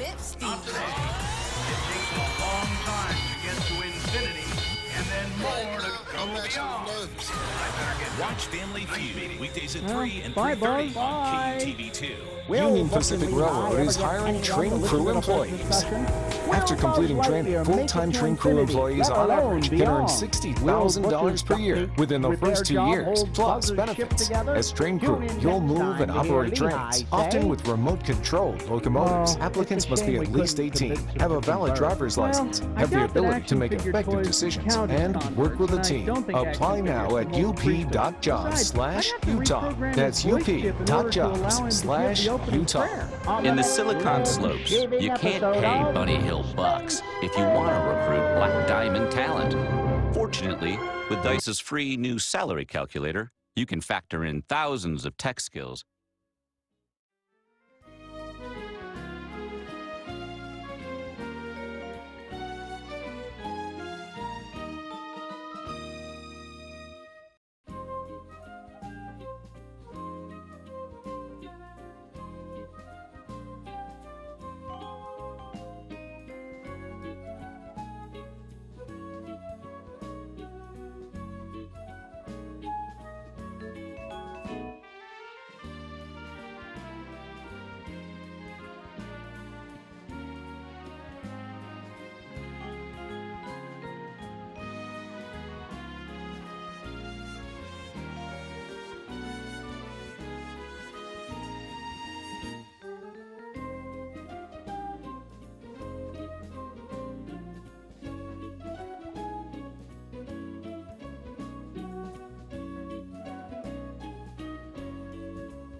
from Hell on X96. All right, before we get to things that must go, round 2 of your boner voting. Let's award it. And round 2 of the boner voting brought to you in part by croutons that I made by grilling bread and then cutting up. And looking for a stress-free place for your holiday or birthday parties? Go to Fat Cats. Great food, bowling, glow-in-the-dark mini golf, arcade prizes, fun for all ages. Fat Cats will work with you to customize the most entertaining party. Book today. Visit fatcatsfun.com. So boner number 1 was who they going to believe? The abusive assistant DA in Texas, drunk in an Uber car, and the Uber driver got lost, and she just started to smack him around and berate him. And he said, she said, and go ahead and try to report this. Who's going to believe you? Who are they going to believe? Boner candidate number 2, I'm here. A DUI lawyer busted for barging into a stranger's home in high heels and a shirt but naked from the waist down. And he had drugs in his possession as well. And boner candidate number 3, pig in the bathroom. Literally, cops called to a home where they were a child welfare case, and the home was filthy and everything, and they found a live pig in the bathroom. So Michael won the Gracie's gift card, and the voting was quite even among all 3 of the candidates, but winning by 1 vote. Really? Number 2, I'm here. The DUI lawyer That was a fun one. Yeah. Just 1 vote, though. That's interesting. All right. That is the winner of round 2. It now goes forward to face off against the winner of round 1. It might be Boner of the Day. You'll have to decide at 9:25 when Boner Fight happens. I need to have some Mill Creek coffee right now, get myself up, because my wife has requested that I go out and catch the bat and bring it home. She would like to have a bat at home. So all right. I'm going to have some Mill Creek coffee and do that. Things that must go? Yes. Upon qualification, buy a new home with New Dwello's Gift of Equity program. A gift could mean up to $8,740 for the purchase of that new home. Text the word money to 62687. Things that must go on the radio. From Hell Show. These are things that you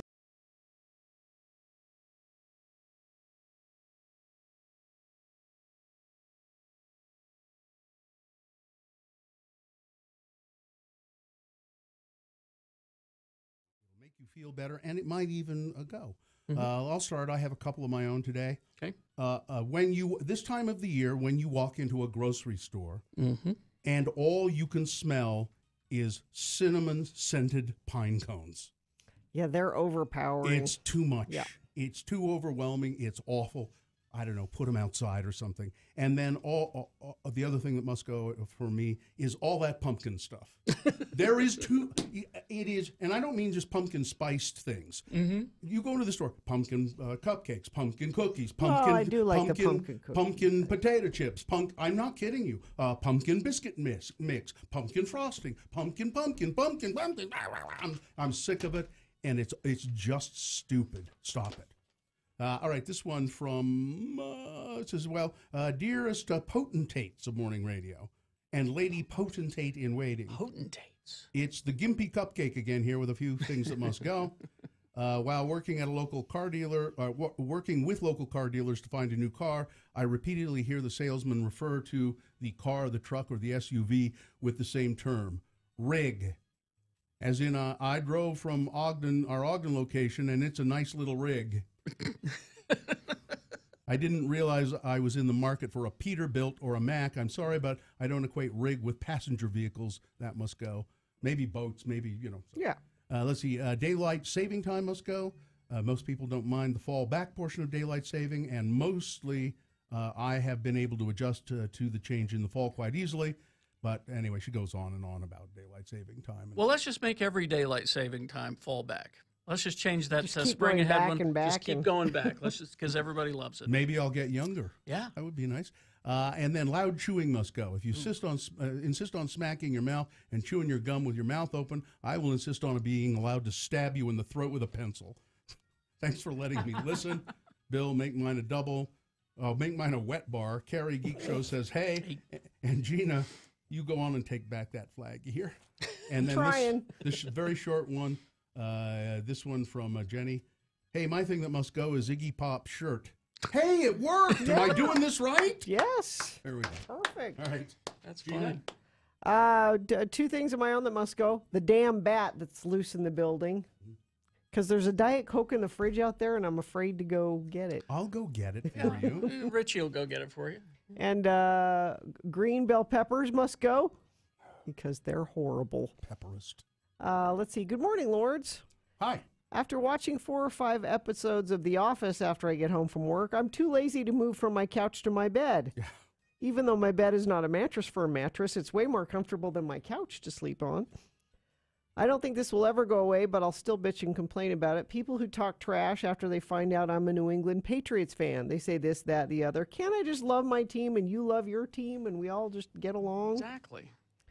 Thank you, Katie, for short. She's not afraid of the bat. Nope. She wants it for a pet. I love my dog. She's my child. I'll do anything for her. But what must go is after throwing a ball for her for about a half an hour and I decide we're done, she's not done. Of course not. They're never done. No.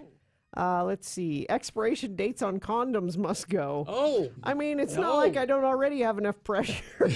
You go and throw this use by date on it. God, I got to use this.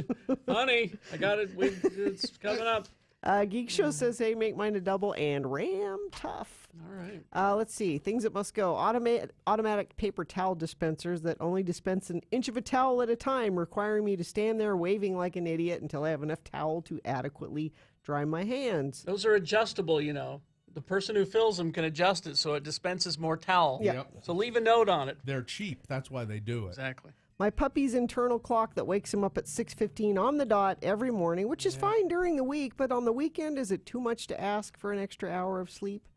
Conservative friends and family continuously asking me if my newly out 16-year-old son is, quote, just going through a phase. Oh. Bill's false reports that David Boreanaz can't act. He is a national treasure. You leave him alone. National treasure. Oh, Things that must not go. All right. Bill doing voices and accents when he does the news to really get the true feeling of a story. Gina interrupting Bill in the middle of news stories to ask a question that he was about to answer with said information. And Carrie giggling in the background. All those things must not go. All right. Let's see. Thing that must go. Customers who throw their money on the counter instead of handing it to me like I'm a human being and not a stripper. Don't throw your money at me. Let's see this one from Bree. I work part-time at a movie theater. Oh, I got a movie theater must go coming up. When you do Justice League? League? When I tell you about the Justice League on the way. I work part-time at a movie theater. Here are some things that must go. Complaining about the prices. Yes, popcorn is expensive, but neither me or the 16-year-old cashier that is being paid $7.50 an hour set those prices. No. So don't complain about them to me. Complaining that the product is not worth the money. Of course this pizza is not worth $9. But neither is the $7 popcorn or the $6 drink you just bought. Concessions are expensive and often not worth the price, so deal with it.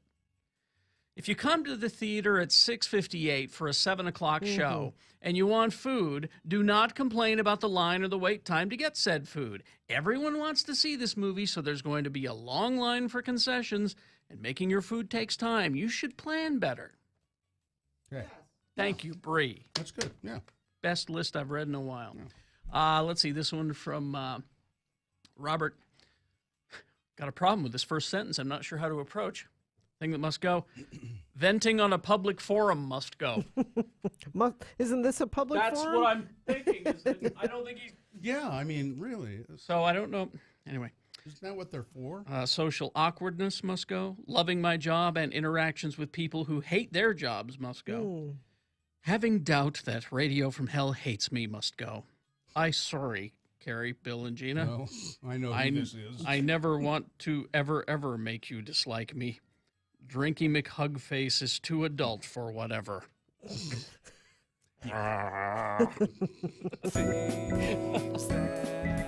Things that must go on the radio. Do you have some traffic, Gina? Last check at traffic? No. No? We have this wonderful background bed playing for no reason. Okay, well, a friend of the program sent this in. How about this? Right. Accident on Redwood Road heading south at the light at 35th South. A truck smashed into a car while turning right on 35th South from Redwood Road. So thank you for sending that. All right, thank you very much. Okay, coming up, let's see, it's Corey's concert and community calendar on the way. We got the used tickets to give away. Boner fight, all on the way. Keep listening for the knights who say knee. Listen for the knights who say knee, the one knight who says knee. And if you hear that, call in and be the correct caller. You'll win tickets to see John Cleese and Bill Allred. I'll be on stage with John. By the way, I heard from his tour manager, yes, David Miller, I think his name is, who said, I asked him about the vodka, how much vodka I should get. Remember in the interview? Yes. John Cleese said, "Because you make sure there's a little bit of vodka on stage." And I asked him, and I said, "Was he kidding, or should I get the vodka?" And he sent back, said, "John was just kidding about just the kidding." vodka. Oh, that's he too was bad. kidding. I think he's on the wagon. Oh, well, you're going to see Monty Python and the Holy Grail, and then John Cleese and Bill come out on stage for a Q&A and interview and all that. That's this Sunday. Sunday. You'll win tickets when you hear knee. Be the correct caller. Only calls, no text. 877-602-9696. MattressFirm.com. It is Mattress Firm's sleep giving sale.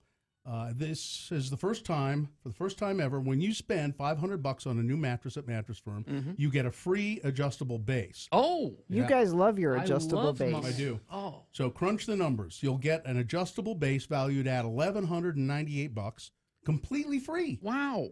Happy holidays. You could get one for the guest room.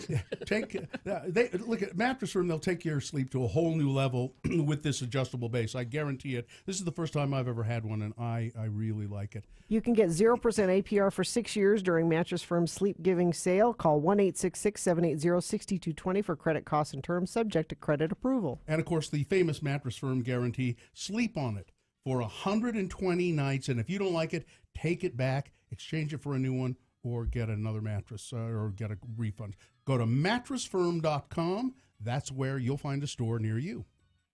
This is very important. X96 is your home for non-stop music. We give you a 1-hour non-stop music wingding 3 times a day. Nobody around here has been eating lead paint chips. At 10 a.m., right after Radio from Hell. At 1 p.m., while you're listening in the workplace. And at 4:30 for your drive home. Doesn't make much sense to me either. 1-hour non-stop music wingdings 3 times a day at 10, 1, and 4:30. I am not impressed. Only on X96.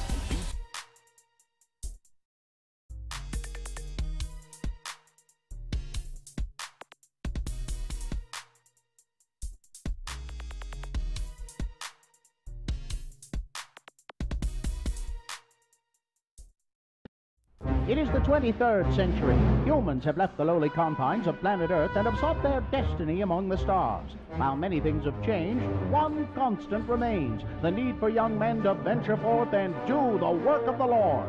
This is the tale of 2 such men who at the age of 19 have answered the call of their general authorities and are embarking on a 2-year mission to spread the gospel throughout the galaxy. This is the story of Space Elders!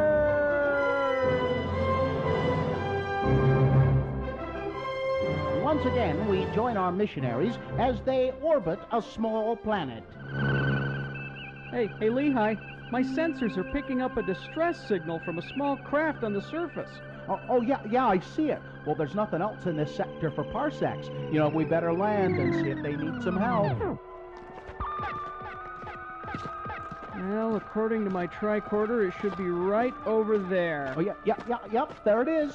Well, that's odd. What? Well, it's just not often you find a spaceship made out of cardboard and held together with masking tape, staples, and paper clips. Well, it's a good thing we came along. I'll bet they need our help. Oh, looky there. It's a guy in a spacesuit. Excuse me, sir. Halt! Identify yourselves. Hi, I'm Elder Christiansen, and this is Elder Jensen. Hi. Elders, sounds important. I'm Buzz Lightyear. Yeah, well, you know, we represent the Church of Jesus Christ of Latter-day Saints. You know, the Mormons. Mormons? And we was wondering if we could offer you some assistance. Yeah, looks like your craft could use some work. Why don't you let me take a look at that, huh? Get back! Oh, look out, Budge. He's got a... looks like a little blinking red light on his wrist. I have got to get someone at Space Command to look at this thing. Hey, where are you headed, Buzz? to infinity and beyond. Ooh, sounds like fun. That's a nice spacesuit you got there. Hey, what do these buttons do? Please, please, don't push the buttons on the suit. I am Buzz Lightyear. I am Buzz Lightyear. I come in peace. Buzz Lightyear to the rescue. Wow. I told you not to press the buttons on the suit. Oh, hey, that's cool. And this one, wow, wings! Yeah, I can fly. Will you leave the suit alone? Well, looks like your ship is all ready to go. All you needed was a little duct tape to hold the vertical stabilizers in place. I am forever in your debt. Hey, listen, you want me to take a look at that little blinking red light laser device while we're here? No, your companion has done enough fiddling with my equipment for one day. Well, would you be interested in learning more about the teachings of our prophet, Joseph Smith? Not today. It takes a long time to get to infinity and then more to go beyond. I'd better get going. Nice meeting you. Well, bye, Buzz. Bye. Will Butch and Lehigh ever get anyone to listen to the first discussion? Will Buzz Lightyear make it to infinity, let alone beyond? Will Butch's duct tape repair job hold Buzz's ship together? Tune in next time to hear Lehigh say, oh, it's a shame we couldn't convince him to convert. Well, I doubt that action figure toys could count as converts, and I don't think action figures can hold the priesthood. Besides, I'd have to reprogram his voice chip in order to allow him to give the opening prayer. On the next leg-shaving episode of Space Elders!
Rod Stewart.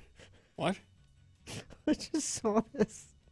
There's pictures of Rod Stewart and his wife getting a cozy lunch date at the Subway near their Essex home. There's a picture of them sitting in the Subway. They ordered 2 6-inch subs. Really? What beverage did they have, Gina? Did they have?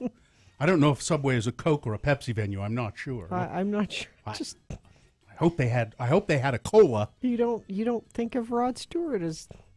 I don't think of Rod Stewart. Period. And he didn't wait in a car and send his wife in. Why would he? He's just sitting there. Why would he? He's a chivalrous man. If I'm really hungry, I stop by the Subway. Come on, honey, let's get some. See? Thank you.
Oh, that's the Used.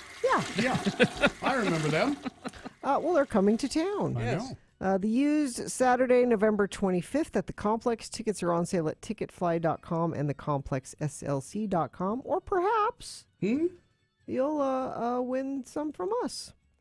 I'm going to give you a keyword. The 96 texter will get 2 tickets to the show, plus qualify for a VIP package, including all kinds of stuff, including an opportunity to meet the band and maybe be on stage with them and sing during part of a song. So, your keyword, which I just lost. I'm sorry, Richie. There's a keyword, and it's a great keyword. It's a wonderful keyword. People are saying the keyword. People are saying the and keyword. I'm hearing the keyword. Well, what they need to do is text the keyword. We have great keywords. The best keywords. Here's the keyword. Again. AGAIN. Again. Text it to 33986. Now, Corey was supposed to be here to do the concert calendar, but I haven't seen him. But Richie just sent me maybe he was attacked by the bat. Well, that's what I was going to... Maybe he's afraid of the bat. He's got rabies, maybe? But somebody in the other room just texted me a link to, it's at x96.com, and there is Corey's community event and concert calendar here. And let's see. So Wednesday. So Wednesday when? See, I don't know how to do that. Tomorrow. I'm guessing today's Wednesday. Today is Wednesday. Okay. All right, so Cindy Williams. Oh, from the B-52s? Of the B-52s will be at the Metro Music Hall. Really? Huh. I didn't know she was doing a solo thing. Tin Roof Rusted. Friday, Wise Guys features a very funny guy, Dave Attell. Oh, Dave Attell's in town? Mm-hmm. Always a good show. This is Wise Guys. Let's see. I assume it's the one. He's one of those. He's one of those comedians that should be more famous than he is. You know. Also, Newfound Glory at the Complex. And let's see. Randy's Records is having a $2 sale. Okay. So go to Randy's. That's on 9th South, right? Jed's Barbershop. You Randy's get a haircut Records. and go get a record. Saturday, Morrissey at Kingsbury Hall. I don't know if there are tickets available or not. Kingsbury Hall, I mean, Morrissey's very popular here. I think that there are still some available. So make sure you have a heater on stage. Also at the Eccles Theater on Saturday, Down the Rabbit Hole. Those are some of the Mythbusters alumni, I I think Richie did an interview with them. On Sunday, John Cleese at the Eccles Theater. And here in Corey's community and concert calendar, Again, no mention of the fact that I will be moderating the discussion with John Cleese. That's a big deal for this radio station, that we got to do that, that we get to do that, that I'm there. And as I recall, we talked with Corey about this yesterday, right? No, I don't remember that, but... I mean, John Cleese is the draw. Well, of course, but... Of course. It's not that we're trying to sell tickets. It's that it's look at us. We get to do it. As opposed to other people who might want to do it. Don't you know who he is? Then also on Sunday, Flowbots at the Urban Lounge. There it says Bill Allred will not be at this concert. It says it right there. There it is. You're going to be busy. That's good. You can't be at the Flowbots. So I did get some mention somewhere. You're John Cleese. Yeah. All right. That's that, and that's all that's on the calendar. You can find all of that with my name nowhere to be found at x96.com. Again, I'm not saying this because I want the recognition. You kind of do, though. No. It is a big deal for this radio station that we are the ones who got to send a representative to do that. Mm-hmm. It's a feather in the cap of this station owned by Broadway Media. Sure. But nobody seems to sort of recognize that fact. Nobody cares. Yeah. Nobody gets fired. There's no reprimands. There's no... Okay, quickly, just very quickly here, we had the story about the airplane that was trying to land on a remote airstrip here in Utah and hit some porta potties that had apparently been placed by the Southern Utah Wilderness Alliance. At least that's the claim in the lawsuit. Mm-hmm. Someone sent me an email, and I was confused as to, what? So somebody sent me an email. The Southern Utah Wilderness Alliance does have an annual kind of roundup meeting at the Hidden Splendor Mine every fall. So I guess it's close to that airstrip. The location was picked to honor the place in the Monkey Wrench Gang where environmental heroes meet up after a sabotage event. It's an awesome place. I've been to it. Somebody screwed up probably and put the portable toilets too close to the airstrip. Not intentionally, but screwed up and did it that way. So, all right. Okay. Thank you. That's the taken speculation. care of. Coming up, Boner Fight at 9:25. You will decide who is Boner of the Day. Before that, a little bit of news. First, ranlife.com. Our friends at Ranlife, local mortgage company, they have a reputation, and I know this is true because I...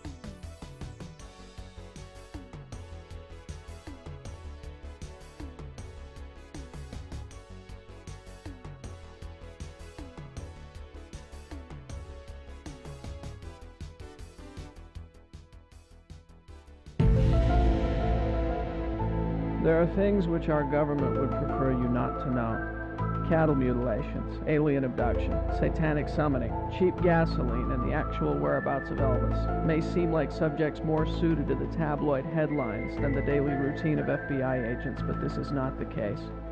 The truth is out there, and I, Special Agent Fox Muldy, with the help of my skeptical partner, Agent Dana Sculler, MD, will find it, whether the fat cats in Washington want us to or not. What you're about to hear are the actual fictitious accounts of the X96 files. Come on, Fox. This is just another one of your wild goose chases. No, Sculler, this time I have proof. This time the FBI will have to sit up and take notice of our work. This is it. The barn is around back. Oh, I have got to see this. All right, Ed, don't you say a word. Somebody's coming. Oh, no, Wilbur, it's the feds. Mr. Post, Mr. Wilbur Post. I'm Wilbur Post. How can I help you? Excuse us, sir. I'm Special Agent Sculler, and this allegedly sane person is my partner, Special Agent Moldy. Go on, ask him about the talking horse. A talking horse? That's absurd. Well, that's my theory too, but Agent Moldy here has other ideas. I'm telling you, the horse can talk. Oh, like that horse you thought could do calculus last week? Well. At least we thought it could do calculus until we gave it problems too tough for its handler to do in his head. Well, this is different. Now, you listen here, horse. Oh, his name is Mr. Ed. Okay. Mr. Ed, either you start talking or I'm going to send you packing to the glue factory. Fox, is that really necessary? No, not the glue factory. Help, Wilbur, do something. I was doing something. I was keeping my mouth shut, like you should have been. Ha ha! Where is your beloved science now, Sculler? My beloved science has discovered a foreign substance around the edges of Mr. Ed's mouth. What is it? Peanut butter. Well, so what? A horse has to eat. No, the horse keeps trying to get the peanut butter off the roof of his mouth, so it appears to the naked eye that the horse was talking while Wilbur over here did a ventriloquist act. Or maybe the horse could be rewarded for talking with a peanut butter treat. I'm sticking to my theory. Okay, then what about this? What's that? Fishing line attached to Mr. Ed's lips. By using this series of pulleys and levers, the horse's lips can be moved up and down to mimic speech. See those two guys over there hiding behind the hay bales? They operate the contraption and provide the voice of Mr. Ed. Pay no attention to us guys over here behind the hay bales. Dang. I thought we really had something this time. You know, Dana, the truth is out there, and we are going to find it. Sure, Fox. Whatever.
With Utah's most trusted newsman.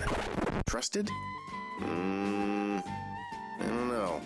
Bill Allred on X96. Well, you may be Utah's most trusted newsman, but are you a journalist? No. No. No, not a journalist. Not all people that claim to be journalists are journalists. I would never claim to be a journalist. All right. I am sure not that. We got Boner Fight coming up in about 5 or so minutes, but first, a little bit of news. Little bit of news brought to you by Haster Games. They have the best selection of the latest board games, Magic the Gathering, Dungeons & Dragons, and more. It's a great place to stay and play. Remember, Haster has it, 6831 South State, and online at hastergames.com. You know, I'm a little behind here because I spent some time trying to do something to no avail. There is a website called City Spark, and they provide us with lists and lists and lists of events going on all around. And so if you go to our website and click on what is it, concerts and events, I think, concerts and events. There's a big list of stuff. Now, this isn't what Corey does. This is what City Spark provides. And so I clicked on that, and I went to the John Cleese thing on Sunday night. Yes. And it says that John Cleese is going to be. I wonder if they put my name in there, or the radio station's name, or something like that. Gina, quit laughing. It's because we're the radio station. No, but it just be quiet, okay? So I look at it, and it says John Cleese at the Eccles Theater on Kearns Boulevard in Park City. Nope. No. Nope. No. It's the Eccles Aren't you glad your Theater name isn't on it? Downtown. It's the new Eccles Theater. You know what? New one. I'm pissed that people go to that and they think that that's us. They don't really realize it's provided by another. No, they entity, think City it's Spark. us. They do. They think it's us, Yeah. and it's wrong information. Yeah. And some people will look at that and they'll go up to Park City, and they'll go, what? I mean, probably people buy tickets in advance, and then they. Well, hopefully Eric Cerrone, who won the tickets because he heard the night who said knee, knows that it's at the Eccles Theater downtown, the new nice Eccles Theater. What are you looking at? This is John Cleese, Eccles Theater, downtown Salt Lake. If you click on concerts and did. events, and there's a huge list of stuff. Yeah. Well, I'm looking at it right now. What you want to see what I'm looking at? Come here. Maybe they You heard think I'm this. stupid? Maybe they heard What does this. it say? Eccles Center, 1750 Kearns Boulevard, Park City. Where did you get that? Right here. Concerts and events. Maybe they were listening and fixed it just in time for Gina to hop on and get the fixed edition. No, I don't think so. See this thing. Yeah. This thing. So, Is that what you were looking at? Mine says Salt Lake City. Have you refreshed? Maybe Refresh and all. I'm telling you, they're listening right now. Maybe. They heard it. Gina jumped on just in time to get the fixed Maybe. edition. Refresh it and see what happens. No, mine still says It stays. Kearns. Okay. all Kearns, right. but so it's amazing that you can find it at all. I'm sorry. I get aggravated, and then and you know what I get aggravated about, that nobody's paying attention to me and putting my name on there. Well, that's what it I sounds really like. want. It's- That's what I really want, is my name all over there because I'm so important. You know, if I was just a guy on the street and they asked me to host it, I wouldn't care if my name was on it or not. I represent a fine organization. You've heard of it? X96? You ought to check it out. Listen, next time we do this, let's not ask Bill to do it. Let's ask a guy on the street. Yeah. He's less trouble. Yeah. Bill's trying to make waves. All right. What are we doing here? I don't It's know. a little bit of news. Yeah. Didn't you already sponsor it? I don't know. Yeah, you did. Okay. All right. Let's see. What do we got? I've been meaning to mention this for a couple of days. So the last ferry in a new Sydney Harbor fleet will. So they said let's let the public name this ferry, and the majority came out to be Bodie McBoatface. Sure. In Sydney, Australia, and they said we can't. We can't because there's already a Bodie McBoatface. We can't really in England. Can't really do that. Yeah. So it's Ferry McFerryface.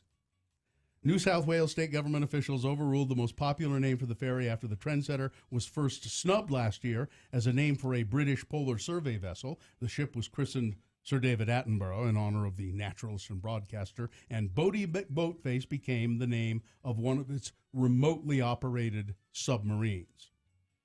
Given that Bodie was already taken, as Carrie said, they went to the next most popular name. It was Sydney, nominated by people in Sydney, and that's Ferry McFerryface. And they are going to put that. Good. They already have. I'm not sure it's good. It's a boat. It's a boats are named all kinds of stupid things. Right? not as stupid as Fairy McFairy Face. There's a big controversy in New York right now. The famous Tappan Zee Bridge, which is named Tappan means, I think it's a Native American thing, and Z is Dutch, so it's Tappan Zee, and it's been named that forever and ever. They're changing the name to the Mario Cuomo Bridge. Ooh. And people are not happy. Yeah, that's going to be a problem. Yeah. Let's see. According to our website, there are 2 links. This is someone who said, I went to your website. There are 2 links on your website. One says Park City. The other says Eccles Theater. And something called SeatGeek says that it's in Park City. So everyone is confused about this. Yeah. That answers a lot of questions to me. Yeah. You know? See, there's the Eccles Theater downtown. I think the place in Park City is called the Eccles Center. Yeah. It's going to be a problem. Which can cause confusion. I only want to know where I can see Bill Allred. Which one will you be Theater. I'm not clear where I'm going. And probably after today, I will no longer be representing this radio station. Yes? Weather brought to you by Jiffy Lube. Their team of technicians are highly trained. Oil changes, tire rotations, radiator services, and more. JiffyLubeUtah.com for discount services nearest locations. 61, partly cloudy today. If you Google John Cleese and Park City, there are quite a few results. It's very unfortunate. Oh, God. So this is very poorly organized. It's Boner Fight with Radio from Hell on X96. Let me be your guide. It's downtown here in Salt Lake. All right, we had Boner Candidate number 1. This is the winner of round 1. Petty Authority Run Amok. A video showing a big fat old security guard at a mall in a golf cart. And there is video of it, and he's berating a mother with an infant, telling her, you're probably on welfare, you're illegally here in this country, and you're having babies and collecting welfare. And the woman who took the video with her phone is trying to intervene and get him off this woman's case. That's Boner Candidate number 1. Boner Candidate number 2 from round 2. I'm here. A DUI lawyer in New Jersey busted after barging into a stranger's home. Now, this DUI attorney was wearing high heels, a black shirt, no pants. I'm here. That's Boner Candidate number 2. All right, there you go. You got to decide which one of these 2 candidates is Boner of the Day. You decide with your vote. It is, after all, Boner Fight. Candidate 1 or Candidate 2, put the number of the candidate in the message of a text. Text that to our short code 33986. You can call, use your voice, 877-602-9696, or go to our website and look for the box that says Boner Fight November 15. If you don't see that box, refresh. It should appear. Vote there. Okay, 4.5 minutes is all you got. It's Boner of the Day. Let's go.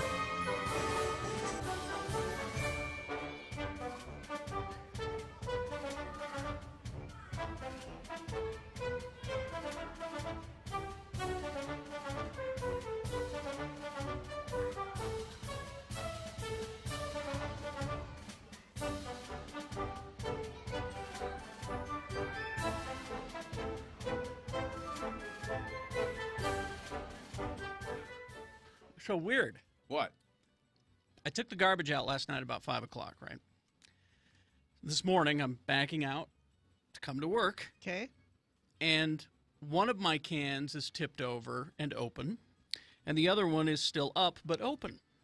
Mine too. I stopped in the driveway this morning. I'm pulling out of the driveway, and one of my cans was knocked over. The other one moved. Gets weirder. Did you notice the rest of your neighborhood? I did not. I drove up my street because I thought I saw, but I couldn't quite tell. It looked like others had this happen. Are you guys unfamiliar with wind? It was really windy last night. It was? Is this? It was?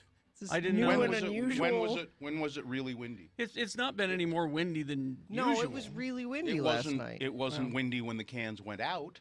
Well, were put out. Was it windy after I went to bed? Yes. Oh, I didn't get home last night until almost 10 o'clock. Oh, so we were asleep. Just think it's funny. So what do you think? My cans were it was weird. over. What? But what? Wouldn't your first thought be? I wonder if the wind blew my cans. No, that was my first. That was my think first that thought until I saw everyone else's, and I'm like, I didn't think that at all. Because, again, it wasn't... I woke up at about midnight to pee, and the wind was blowing, but it wasn't blowing any more than usual. There were gusts. Yeah, well, I didn't hear any of that, and no, I didn't think that. I just thought, I wonder why the garbage can is knocked over. You immediately go to conspiracy, not wind. I went to... No, I didn't go to conspiracy. I went to somebody backed into my can and knocked it over. That's what I thought. I went to raccoons. That was my first thought. I also thought of raccoon. Could have been raccoons. It was really windy. I thought raccoons, maybe, Okay, so it was windy. Thanks, Gina. You could have just Why told is that us. irritating? I'm just amused Because you're that you acting guys like thought, we're asses. you guys Because are we both didn't know it was windy. We're over too. Like I said, it didn't seem any more windy than usual, and my cans have survived many a windstorm. As you know, I live on Mount Doom. I know. And we have our occasional wind. You idiot! And, it was windy. And this is the first time that this has happened. I would think my cans usually survive the wind. Whatever. My cans have not ever that I recall have ever been blown over by the wind. Yeah. And it didn't look that way. It didn't look that way. One of them had been moved and one of them had been knocked over, and I thought somebody backed into them. Yeah. And I had to get out of the car and put them up. But the lid was just open on one and it was still standing. That's why to me it was odd. And that is odd. That the wind would just lift the lid. Oh, you're stupid. Mine also knocked over last night. Did you think it was raccoons or someone running into them, or did you think it was the wind? Well, but the wind in Bluffdale Be careful how you answer, because you're a moron if you don't answer the way Gina thinks you should. You're a moron. Now, here's where I think that you're all wrong. I think someone knows where each of us lives. That's what it is. And knew that we would notice, getting up early, something askew, would want to blame it on the wind. Yeah. You're probably right. Stupid. You're stupid, that's Gina. That's the most plausible. He's probably figured it out. Were your garbage cans down, Gina? I didn't put my garbage out last night. It's not garbage night. Aha! Aha! Aha! How is that aha? How is it aha that we didn't know it was windy last night? Let me tweet all-knowing suit. This sounds like a prank he did. Did he prank us?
Gina on X96. All right, it's 9:35. Time to award Boner of the Day. And the Boner of the Day is brought to you in part by a gin martini using inexpensive gin, cheap gin. Why? Because I like the taste of the Christmas tree gin. The juniper berries? Yeah, it tastes like a Christmas tree. And Laziz Kitchen offering modern Middle Eastern food, dips, salads, wraps, lunch, dinner, weekend brunch, daily fresh baked pita. Open Tuesdays through Sundays, located on 9th South between West Temple and 2nd West. Online at lazizkitchen.com. Not the very cheapest, but mid-shelf. Well, so we had petty authority run amok. The fat security guard in the golf cart berating this woman. Always reminds me when I hear these stories of when Carrie and Punk and I were at the mall years ago. Yes. And Punk was wearing he always wore the do-rag kind of thing. And a security guard came up and told him he had to take it off. Because gangwear? Because it was gangwear. Yeah. Yes. And I said... White doughy Punk. Yeah. I said, look at him. Does he look like in a gang? I said, hey, Punk, you don't have to do it. Don't do it. What's he going to do? Shoot you? No, don't do it. He did, but... And then there was boner candidate number 2. I'm here. A DUI lawyer in New Jersey busted for barging into a stranger's home in high heels, wearing no pants. I think that he was planning on surprising someone he knew, but he was also kind of high on drugs and stuff. Let's see. Danielle is the lucky winner of the Lizzie's Kitchen gift card, and the winner of the boner voting by about doubling the votes. Boner candidate number 1, Petty Authority Run Amok. There you go. Good choice for Boner of the Day. It is now qualified for Boner of the Week. That happens on Friday at about 9:45. And yes, I know Amok was misspelled. Yes. We Star Trek spelled it. Mm-hmm. Well, I don't know the things Bill's going to bring for boner candidates in the morning. I hear them for the first time when y'all do. Mm. And I was waiting all show, Bill, just to make sure, see if you were going to do it, and you didn't. I work long and hard on them. What did I miss? But you missed the big one. I mean, I admit I miss them sometimes. People Magazine has named their sexiest man alive this year. I hate that they do that. It's such a boner that they do that. What's wrong? What's wrong with that? Huh? Blake Shelton? Really? Well, no. There he is. I agree. Ew. Really? I agree. That? And why is he top of mind? Well, he's on The Voice. He's on The Voice. And you know what he said? Well, it was really important to him because he wanted to. He's going to take the award and shove it up. What's his name's? Adam Levine. He's going to shove it up his Adam Levine because he's won it before, I think. Yes. Here's my favorite tweet about it from my good friend Allie McKay. She said, Blake Shelton being named sexiest man alive was a rough way for me to find out that Jason Momoa is no longer walking the earth. Oh. Yeah. Because how can you look at Blake Shelton? Put the picture back up of him. Carrie, X96.com/live. He's not hideous looking. Carrie, you went to Justice League last night. Yeah. One of your first comments to me was... There's 2 things you're going to love about Justice League, Gina, specifically for you and just for you.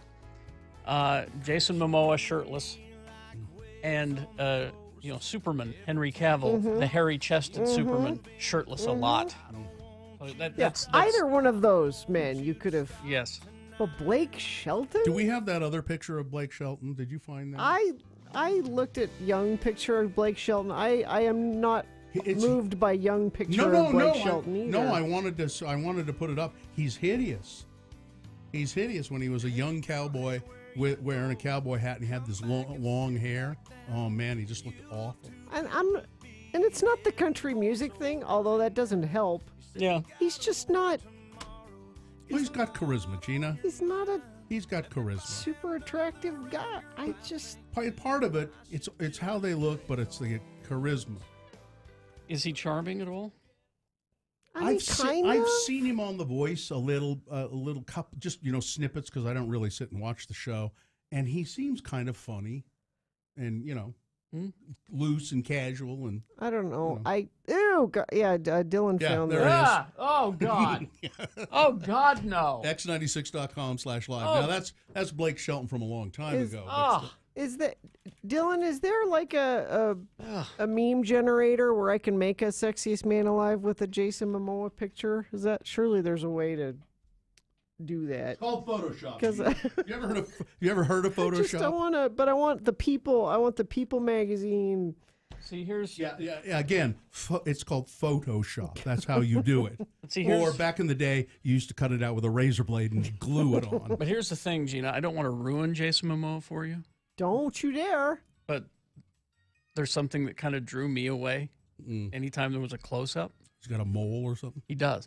Oh. Right next to and kind of below his nose. How close do you have to look to find something wrong he's up with on the Jason big Momoa? screen, and there's that mole, and it looked like a booger. Yeah, All right? It's like, I was fixated on it the entire It's movie. like Julia Roberts' throbbing forehead vein. Yes. You have nose issues, Carrie Jackson. I you know must. you do. I must. Now I'm going to...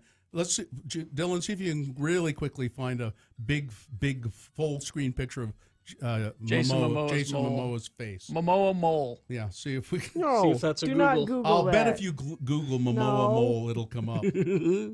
Oh, I see you have a Momoa. Well, we're gonna have to burn that off. Yeah, I just thought I would have had that removed. Were I him? Yeah.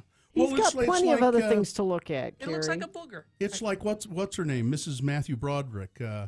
Sarah Jessica Parker? She finally had that removed. Did she? Yeah. Okay. And she had it on her little witch chin for all those years. Because it was She has a little pointy chin. I felt like it was getting taller over the years. No, I think she had it removed. She has that pointy witch chin. All right. Yeah. Did you find it? Did you find it? No. Jason Momoa. I'm not going to look. No. Next to his nose, not the one by his eyes. Those are fine. Those are okay. Here, Those are beauty marks. I found one, Carrie. Momoa nose mole. But you ruined Jason Momoa for I'm me. sorry. I just, it was bothering me. Anyway. He's an islander. Listen. What does that mean? It's okay. I feel to bad. Have a couple of moles. I feel bad. I've just ruined Jason Momoa's career. I'm going to send him some flowers to make up for it. Okay. Sorry, I ruined your career is what the card will say when I go to proflowers.com and send them to Jason Momoa. Let's see. ProFlowers bouquets guaranteed to stay fresh for at least 7 days or your money back. You control the delivery date, and like I said, there's a little place you can do a card. And I use these all the time. I found that they last for longer than 7 days, honestly, if you follow the directions with the magic pixie dust that they send you for plant food for your flowers. Now, think about this. Fall colors. People love autumn. And their best-selling cinnamon cider roses. This would be great for Thanksgiving. Send them. Oh, here's an idea. Send it to wherever you're going for Thanksgiving. Send these cinnamon cider roses, and then they can be there on the table as you dine. Or they have the 100 autumn blooms or a dozen autumn roses. And you can't lose because no matter which bouquet you send, our listeners will get 20% off any of ProFlowers' unique bouquets of $29 or more. So to get this deal, to get 20% off of all bouquets, $29 or more, go to proflowers.com and use the code X96. There's a blue microphone in the corner up there on the screen. So that's proflowers.com and the code X96. Dashboard Confessional to set the complex.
X96. All right. Now, Colbert had a...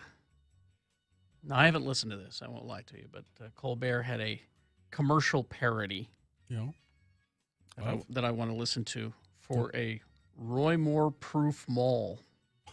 Okay, here we go.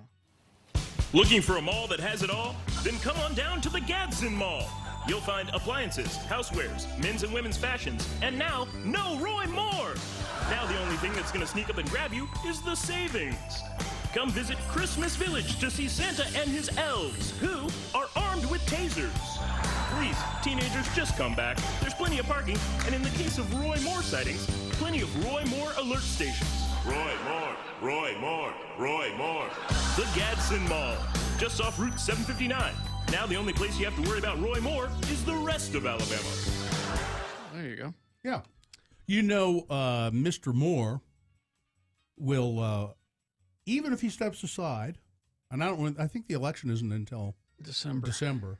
Even if he steps aside, he would likely win because his name will still be on the ballot. Yes. And people have doubled down and said they will. Yeah, but so if that happens, then it throws everything into total chaos, and they'll...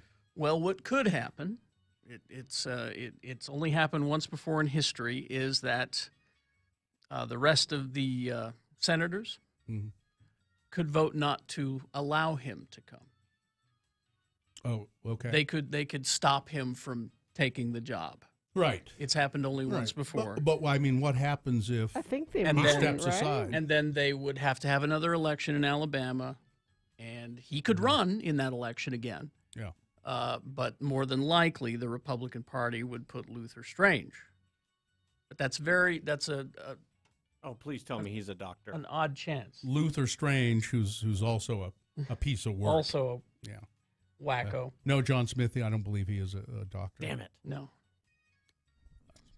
So anyway. Hi, John. Hey, dudes. Hey, thanks for coming in here and grasping onto the most obvious part of what we were talking about. I sit here and wait for my window. It was great. There's something I recognize. There's one. Yep. It was great, John. I'm going to jump on in. It was so John Smith. It was going to be, I was thinking I might run. Yeah, no. Nah, You have to move to Alabama. I'm glad I waited. You don't want to move to Alabama. No. Can you imagine if people at regular jobs acted like politicians do at their jobs? Like a manager at a fast food joint gets accused of sexual harassment. He's like, nope, I'm doubling down. Yeah. I can't believe they get away with what they get away with. Is essentially. Well, you heard the story today that there was a Democratic representative. She was testifying before a committee. Now, she's an elected representative from California. I think her last name was Spicer. No, not Spicer.